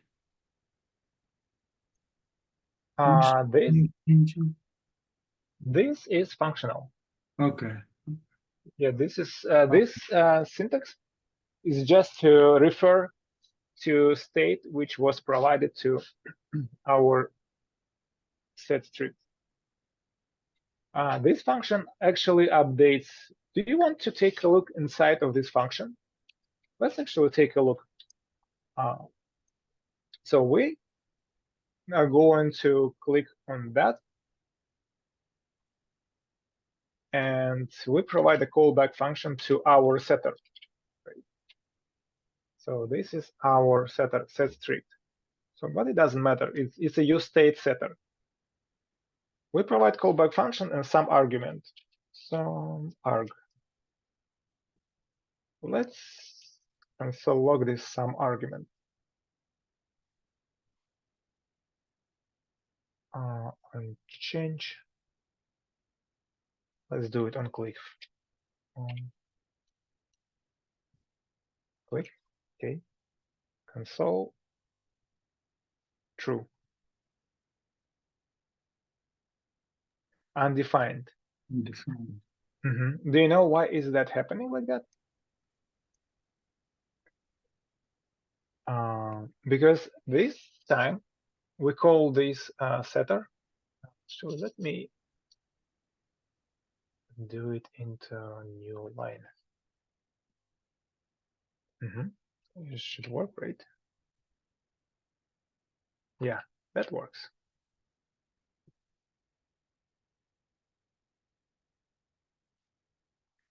Props to form. Okay, it's not a problem for us.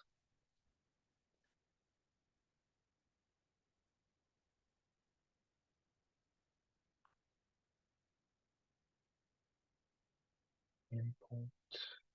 Back. Let's delete it for now.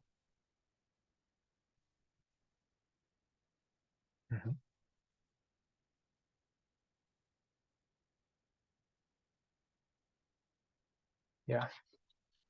So first time we click our option, we can see a true, but where is the function? Yeah, we can see argument true, and it's because we set our default value to true. And whatever our callback function returns, in this case, what is that? Args, yeah. Whatever we return in this function is going to be set as new state, which is strict. Since we return nothing here, we see undefined. If we return null, first time we're going to see default value, and second time we're going to see null, true and null. Or we can even say blah, blah, blah.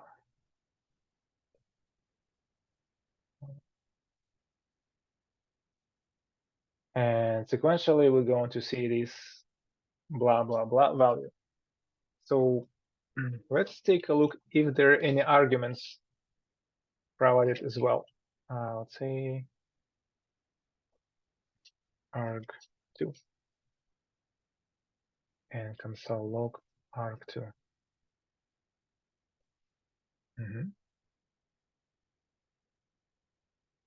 And we can see that argument 2 is undefined. So technically, set strict, if we provide a set a callback function in it, it provides us previous value of state and expects us to return something to set as a new state. So in that case, we can say current state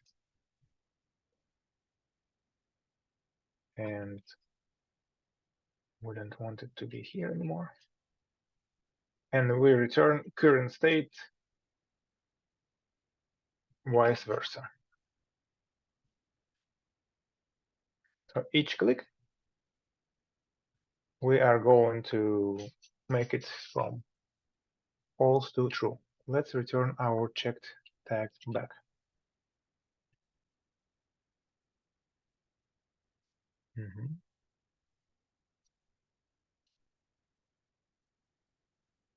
And sequentially, this second input would need to have the same thing, but vice versa. Okay, and on change,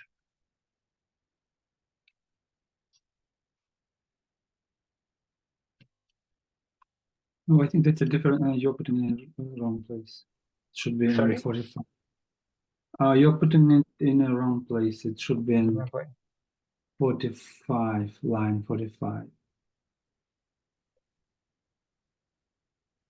Yeah, that's right. 45.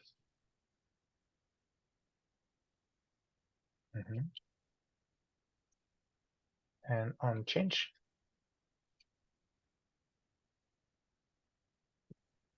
we can say callback.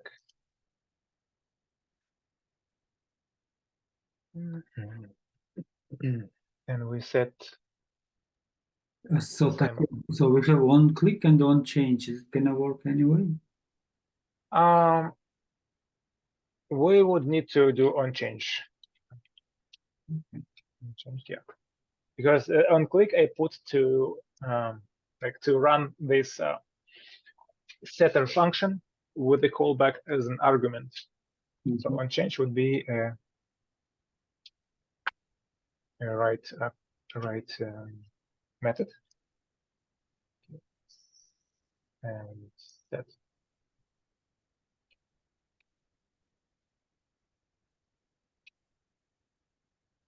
All right. Yeah, it looks like it works.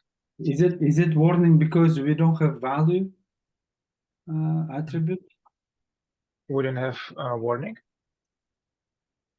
So yeah, I mean in the console log it was a warning. So it was probably from previous one. Oh, okay. And this one is from my console log session. Yeah, doesn't look like we have any warning. Yeah. Let's try to, yeah, this is strict. And this one is, this is strict as well. Something we didn't do right. Set strict.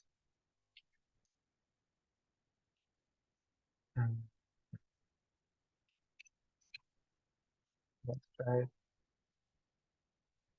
Let's add a use effect and see how it's going. Use effect is better to put beside and below these states.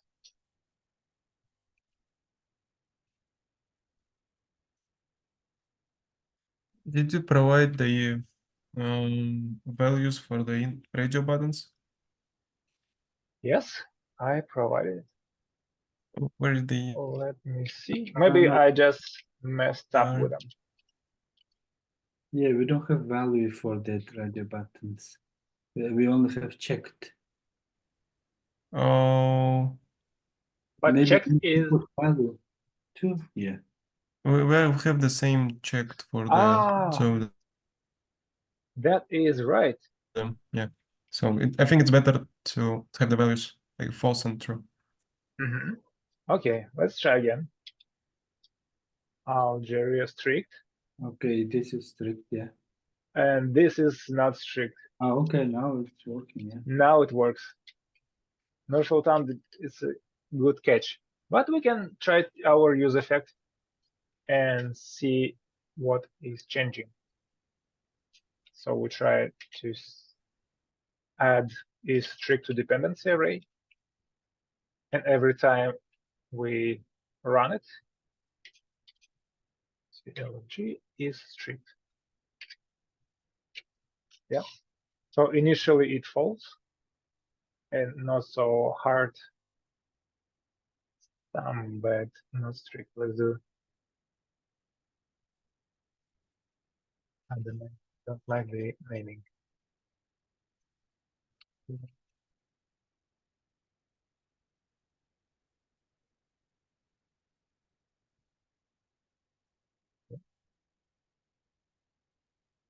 False. If it's strict true, not too restrictive. Yeah, we doing right thing. And this is actually a two-way binding as well, because since we update the state with first button, state is being updated and reset our value on second element, on second input, yeah, here. So we can take, I think, a short break and then can implement the sorting logic, or maybe even we can do the sorting logic by the group or by yourself. We're gonna find out. Yeah, enjoy a break. Enjoy a break and see you back in 10 minutes.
Okay.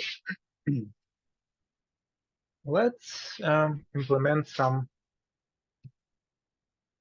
small project related to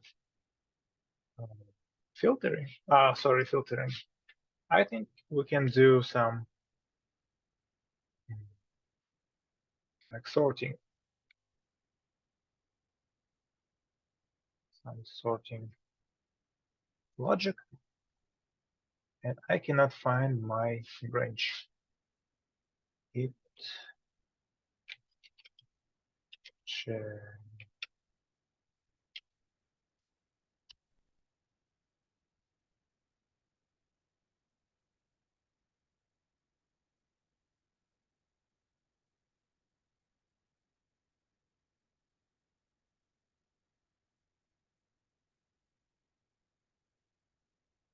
I need to take a look at my bash terminal because it doesn't remember the story of my commands.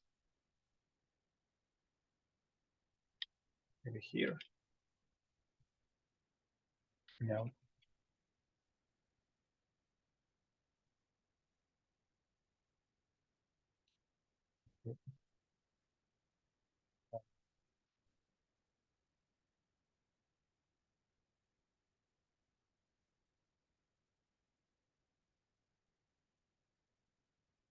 Okay, we're done with counter, and we know it works.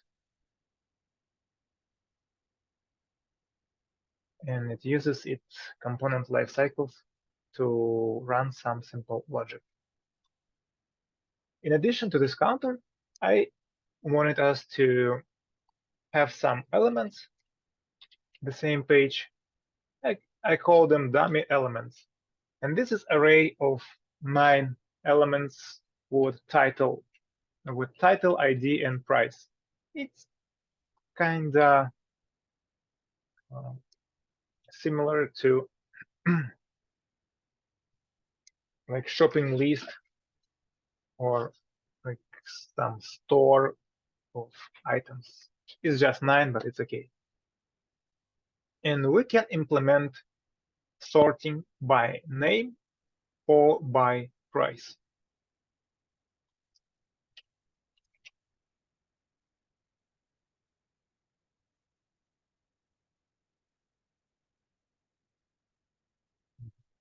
Okay. For that case, I think we can add to our return another component. Let's call it shop. Shop. It's too loud name, but it's what we're going to do with the shop. And provide to the shop our dummy elements. Let's say products. Products is equal to dummy elements. Okay, of course, we need to create a shop component.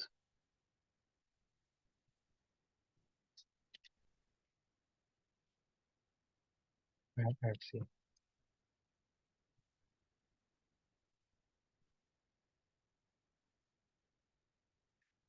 And we want to provide this. We already provided these props, so not dummy elements, products. Products.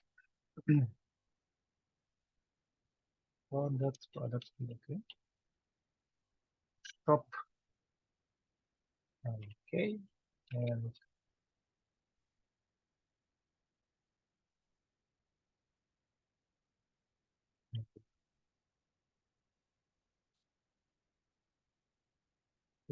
self-closing tab. Yes, must be.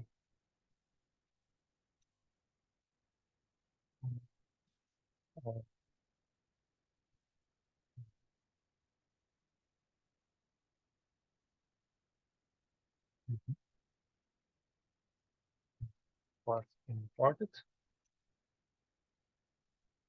Yep. And list of products. Let's do it H2.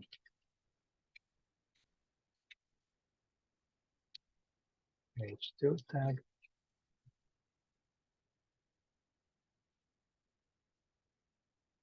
Yeah, looks better. So of course we need to run some mapping logic inside of this component and render the list of our products.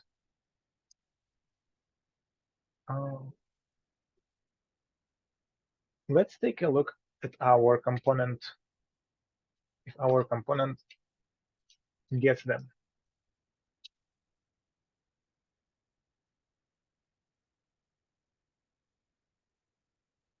We can remove these logs for now,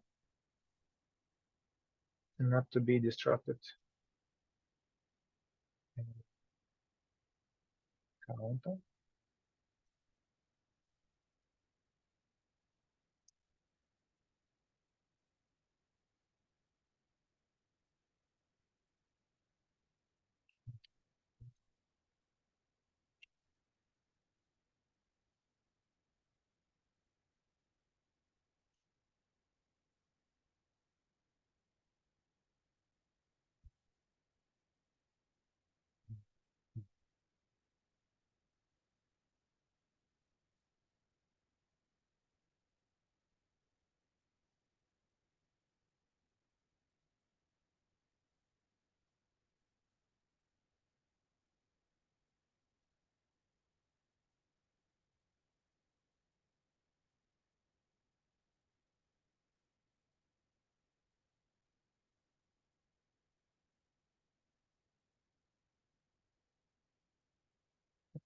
Looks better. Yeah, there you go.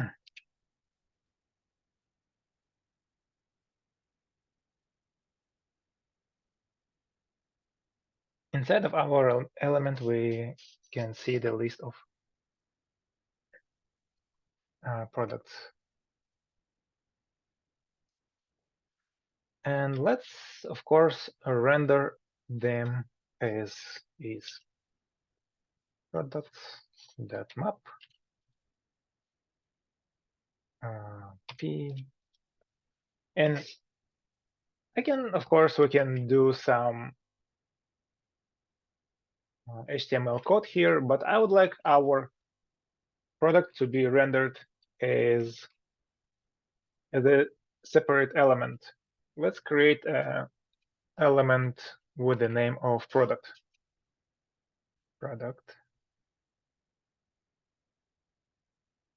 Okay, we need to create file with this name, JS RFC. Can you tell me what would you expect here as props? Probably title, right? Title, ID, and price. We want to see all of these properties inside of our component. I don't know why we needed ID, but just in case, let's get ID as well.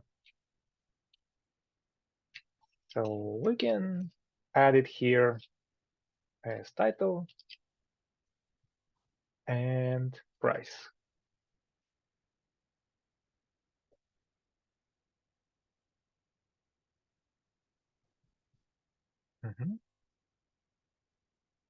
We want to import this product to our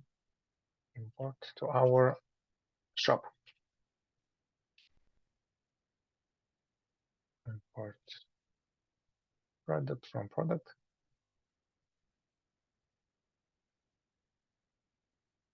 Okay, yeah. It wants some unique value, which is key, is equal to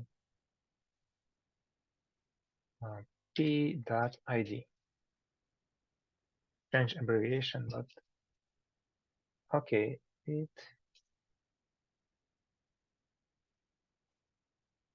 Now you can say we need to provide, let's say, ID is equal that p p.id, right?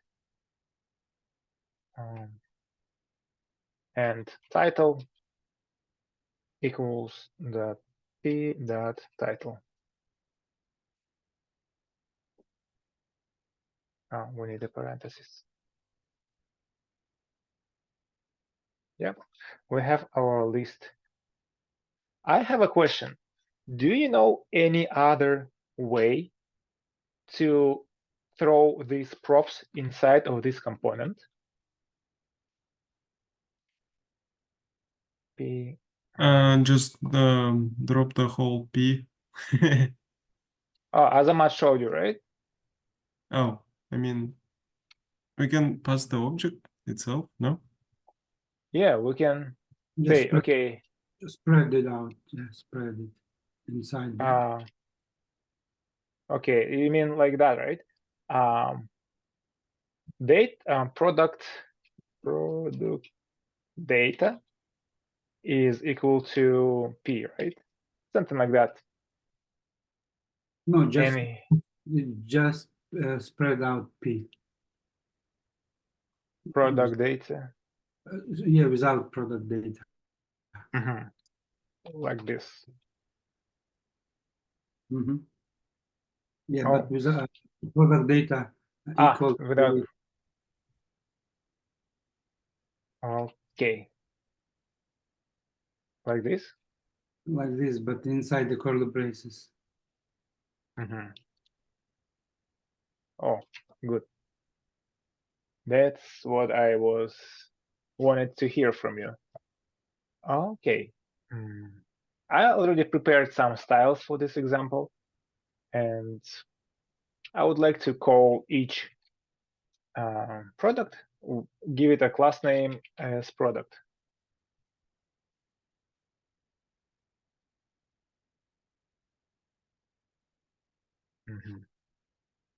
Why doesn't it want?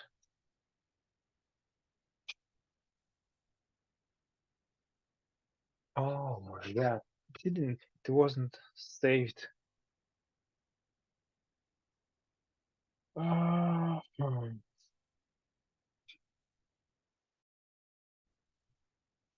Branch.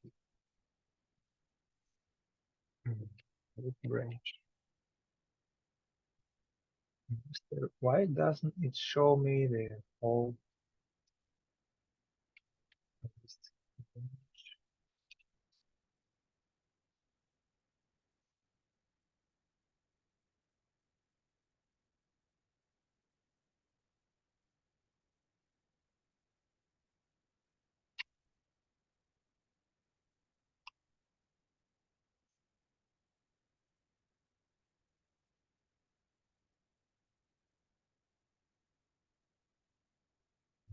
Git stash. Command git stash is a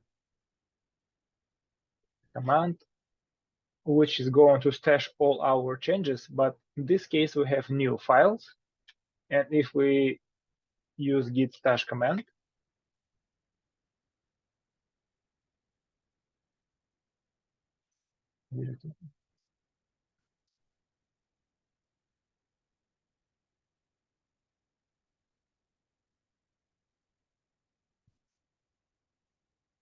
yeah. Oh, why is this not?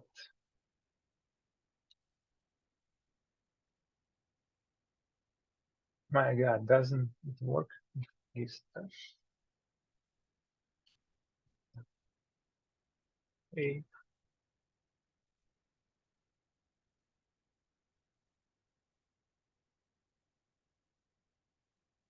It drives me crazy.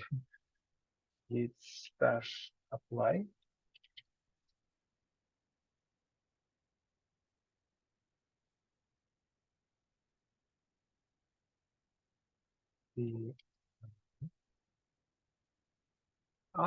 Now I see what's the problem. My terminal is inside of this different directory.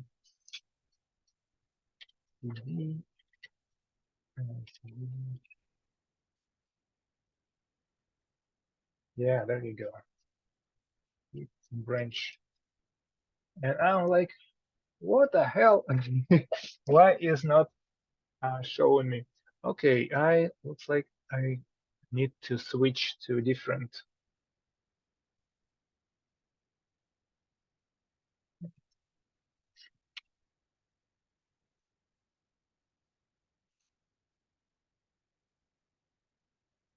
Branch and copy paste styles from there. Let's go to the branch filter. Okay. And go to app CSS. Yeah, there you go. It could have been better if Git had his own GUI. Yeah, it has one. Oh, really? Yeah. I never really opened it. Let me show it. Honestly, I'm not using this. Like maybe it's not developed well. Where? No, it's developed. I know people who use this Git GUI all the GUI. time, and yeah, I just need to refresh my SSH token, SSH key Oh, to yeah. synchronize. Okay. But Yeah. overall, it works fine. And if you know the how the Git works in general, you're gonna be okay to use any of that. What I mean, GUI, just pressing the buttons, it's much easier. No, I think Yeah. it's easier to CLI. It's confusing all the buttons sometimes. Yep, you're right. Okay. I added some styles from previous from different branch because I almost done it over there. Actually, it's different branch.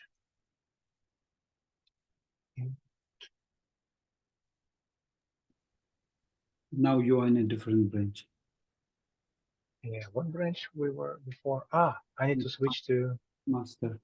Let's see. We need to switch.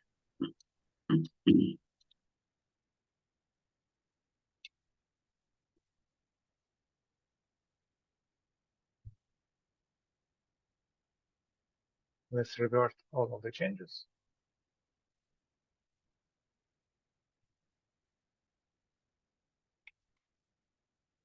Actually, let's just keep going with that branch filter.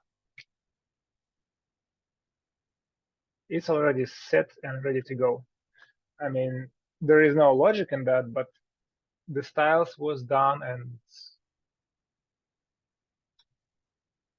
it works. So here we have input field, which filters. Yeah, I can explain it to you here. Yeah, we can disappear this part.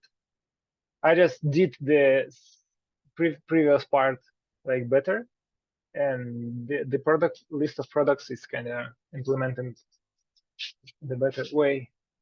Let's remove our counter from here.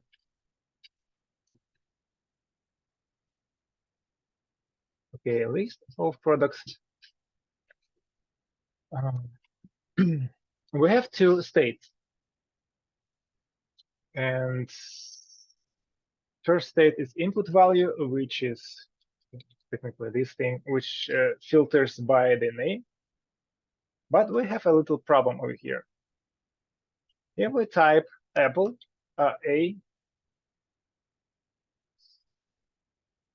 doesn't run. See.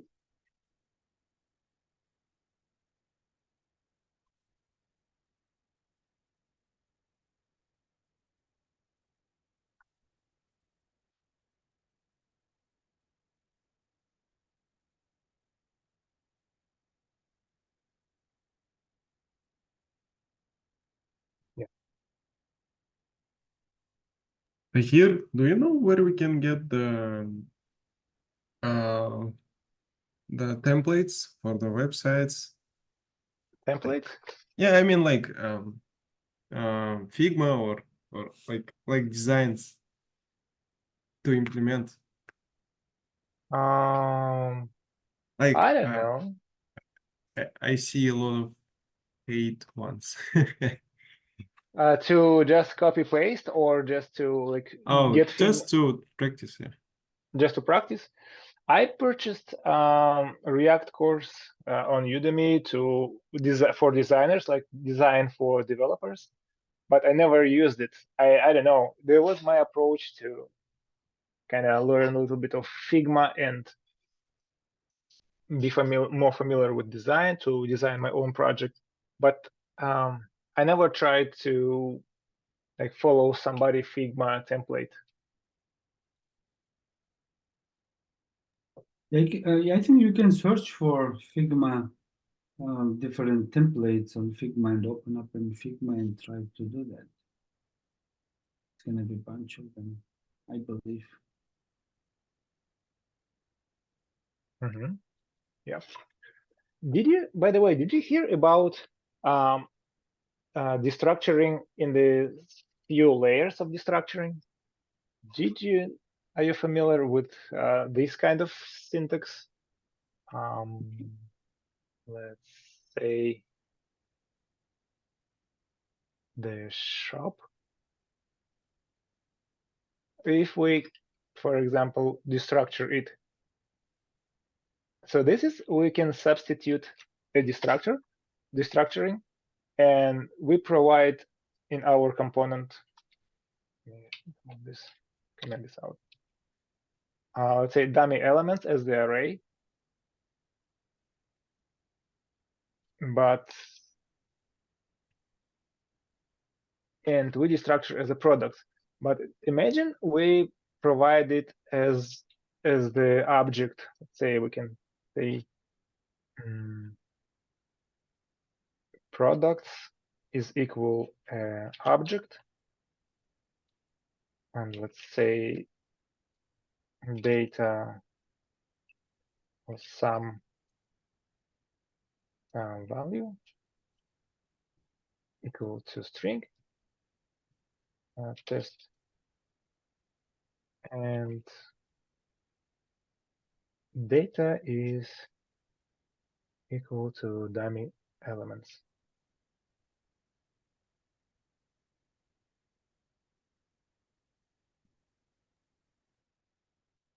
Did you use this kind of destructuring before? So what we can do is we can destructure our products. And inside of products, we destructure data and test.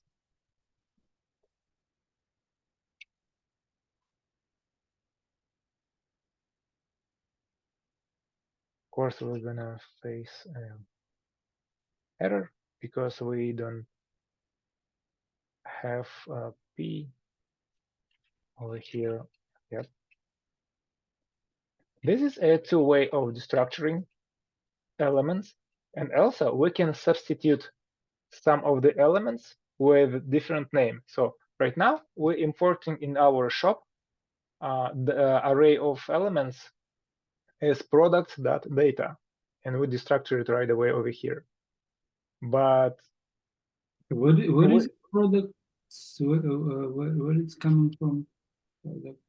It comes from props, but inside of the props, instead of providing the object, I decided, let's say our data type changed, right? And we provided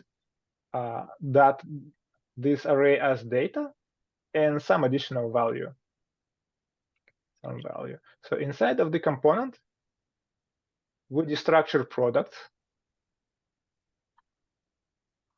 and then later we destructure data itself and some value.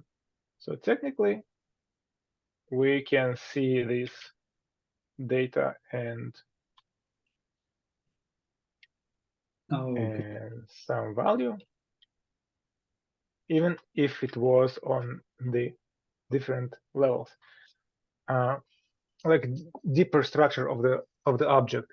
But here we destructure it as a data, but inside of our component we don't have any data. And imagine we would add like 10 or 15 elements with data, and we would need to change one of them one by one because of the name changed in one place. Sometimes that might happen in your project. And as a quick fix solution, we can see that we need products, right? Product list. Not product list, we expected it to be products, right? Products. And we cannot use these products. Oh yeah, this is a P. We can destructure data as P. Data. I'm sorry, P as data. P as data.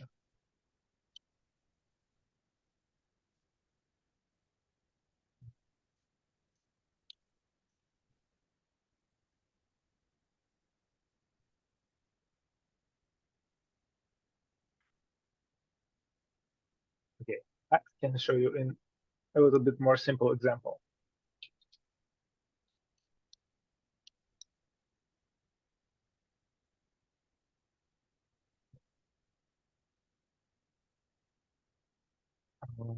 Here we can, yeah. We're going to change the name of that object.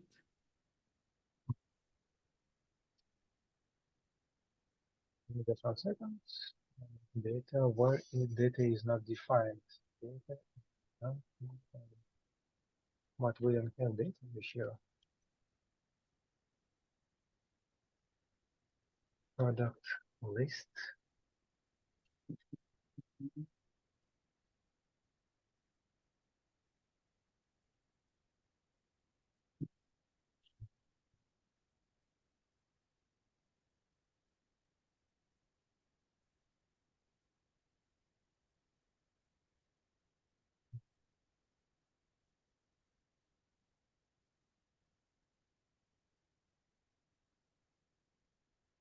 Product.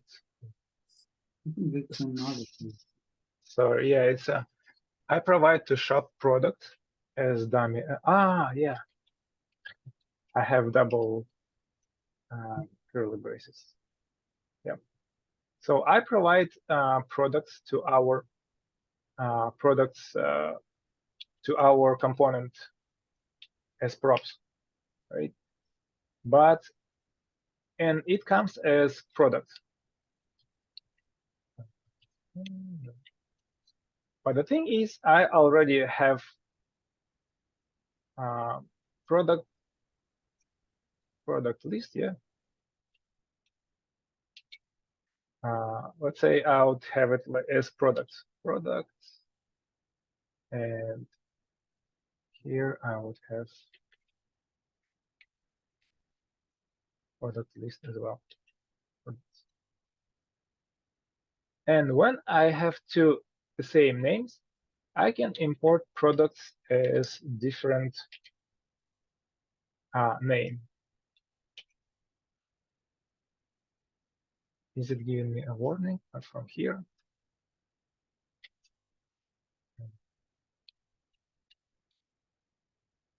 Warnings.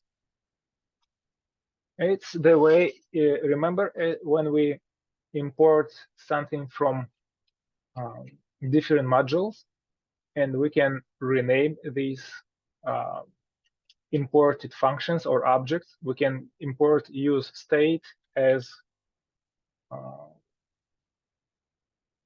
not use state, and we can substitute each of these.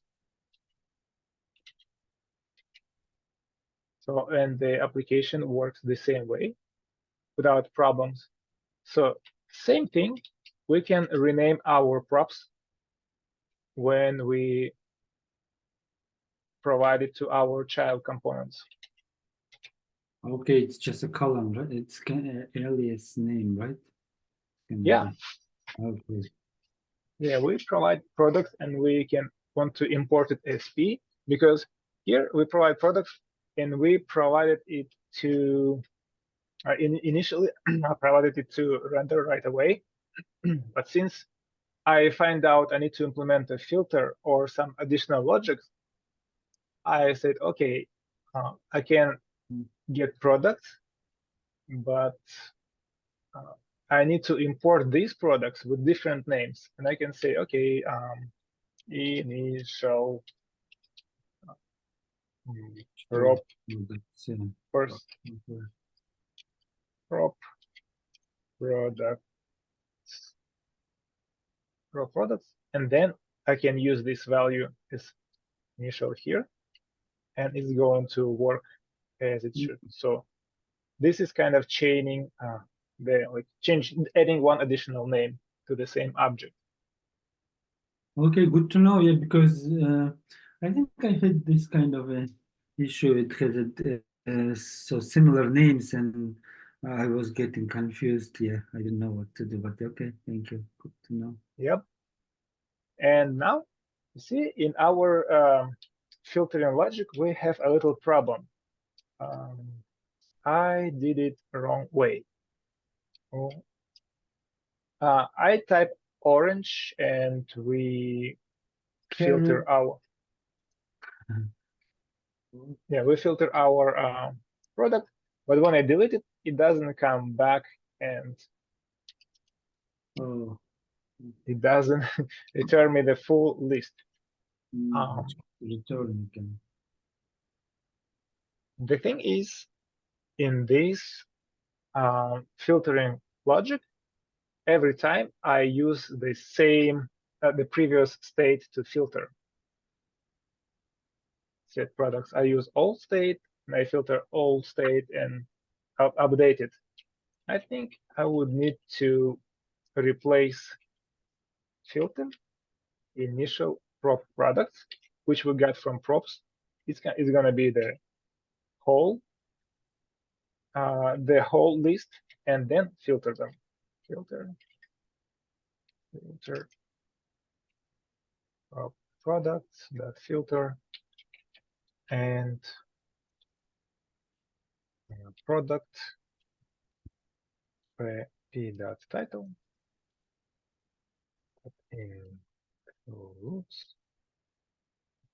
includes input value.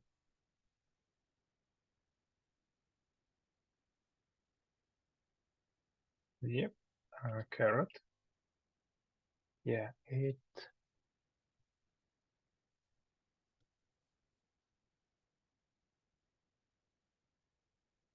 products. No, it's not showing, right? But it's not showing it back. A, B.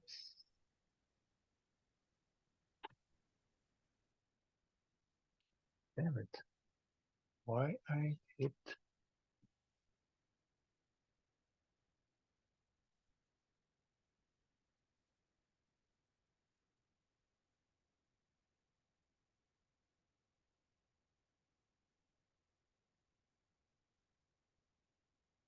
Input on each input handler, we want to see our products.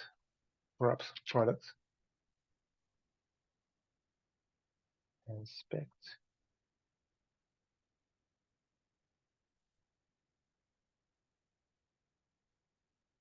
A,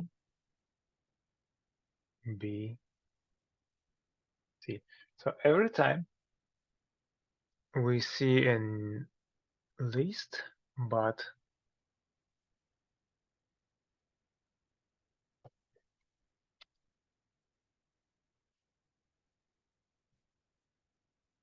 we don't set this properly. Add product list.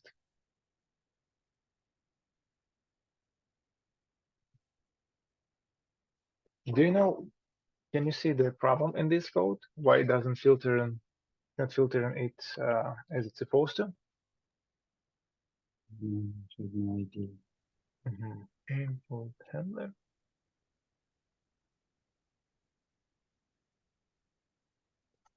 Oh, actually, this is another way how I destructured the value of input. It's with input target that value. So technically, it was e dot target. That value was just destructured in a short way as well, to not to be confused.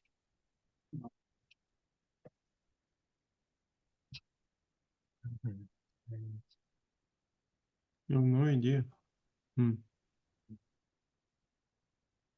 Because when you're gonna see the real life projects, this kind of shorthand assignments is gonna be a lot.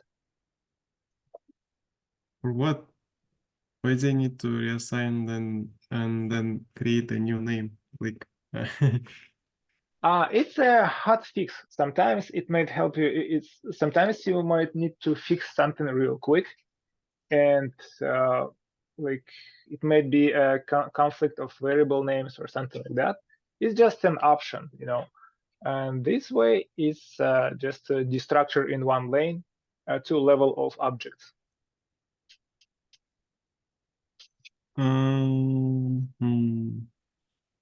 So on each input, we have value of, let's say, A, B, and let's delete C. So we have our ABC value. So we render our shop, and input value is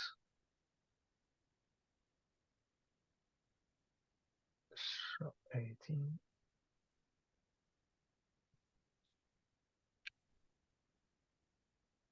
ABC.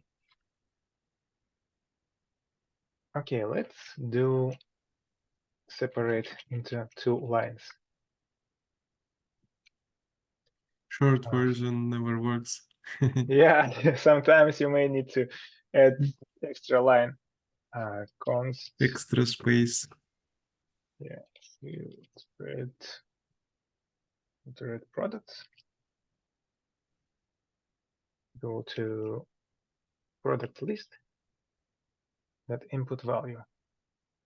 I see why, because we use one state inside of different state setter. So that could be a potential issue. Yeah.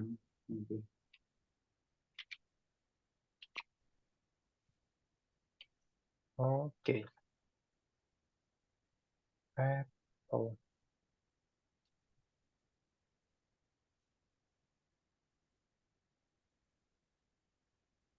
Yeah.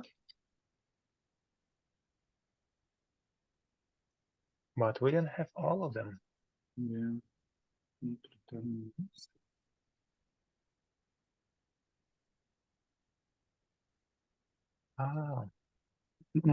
The thing is that is a sequence of our actions. So probably what we can do, we can use our input value setter.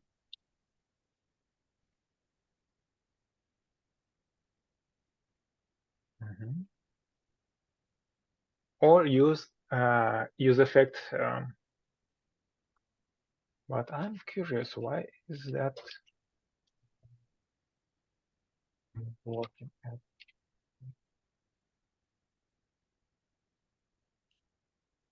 Oh yeah, it's one step behind. You see, Yeah. why is it one step behind? We update state value. Maybe make it in a function approach. To set state. I mean, like previous and then current, new. For the filtered products. No, for the setters. Yeah, for set to filtered products. You mean? No, I mean for all of the setters, Oh, just to use the function approach. Yeah, let's. We only need maybe for that line 16, right? So before that, it's just value. Or we can try to implement use effect. We're setting the value and then updating the. We are not updating right away. We're just using the previous value from the line 16 to the 18. We're using the previous value of the input. Oh yeah. We need to reset it like previous and then new value. I mean like previous and then callback and previous current. Something like that. I don't remember how to write it. What if we use effect? Use effect. Is it Takhir? Is it in the real projects? Use effect used for the state management only, because we are not using it so much too much now. As of now. Yeah, sometimes it might be used for fetching data. Yeah, its use effect is related to data. Yeah, oh, I mean the not the user. So Redux. Redux. Yeah, Redux for state management. Yeah, not using this different. Yeah, but I don't know how when we're gonna learn Redux. But Redux for beginning. I've learned that all the companies in the real project use Redux for all the state management. Redux, or some of them use GraphQL. It's a different approach of managing. You don't need to manage the state, but it's kind of. It depends. Some people say Redux is kind of outdated technology, or they use it less and less nowadays. But yeah, Redux. To get familiar with Redux, I would recommend to learn use a reducer. Use reduce. Okay. Hook. Use reducer. Yeah. And use maybe use context. But I think we're gonna cover use context in next lectures. Okay. But if you cover use reducer, you can get Redux. It's gonna be between. Because Redux is a very complex logic, and asynchronous functionality in Redux may be frustrating sometimes. Okay. What if we use our use effect and say, okay, if input value was updated, we want to filter our product list. Here we can just do set input and then previous to the value. It will fix the bug. This one, the line in the I sent you in the chat. Okay, let me see.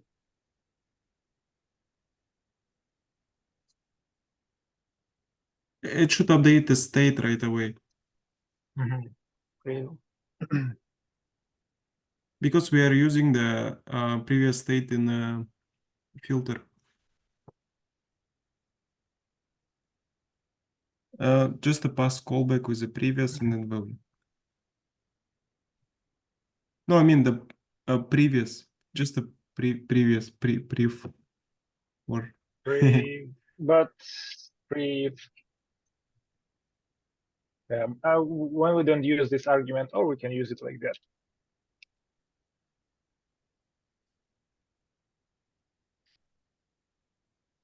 Oh, it's supposed to be like a set counter previous, and then.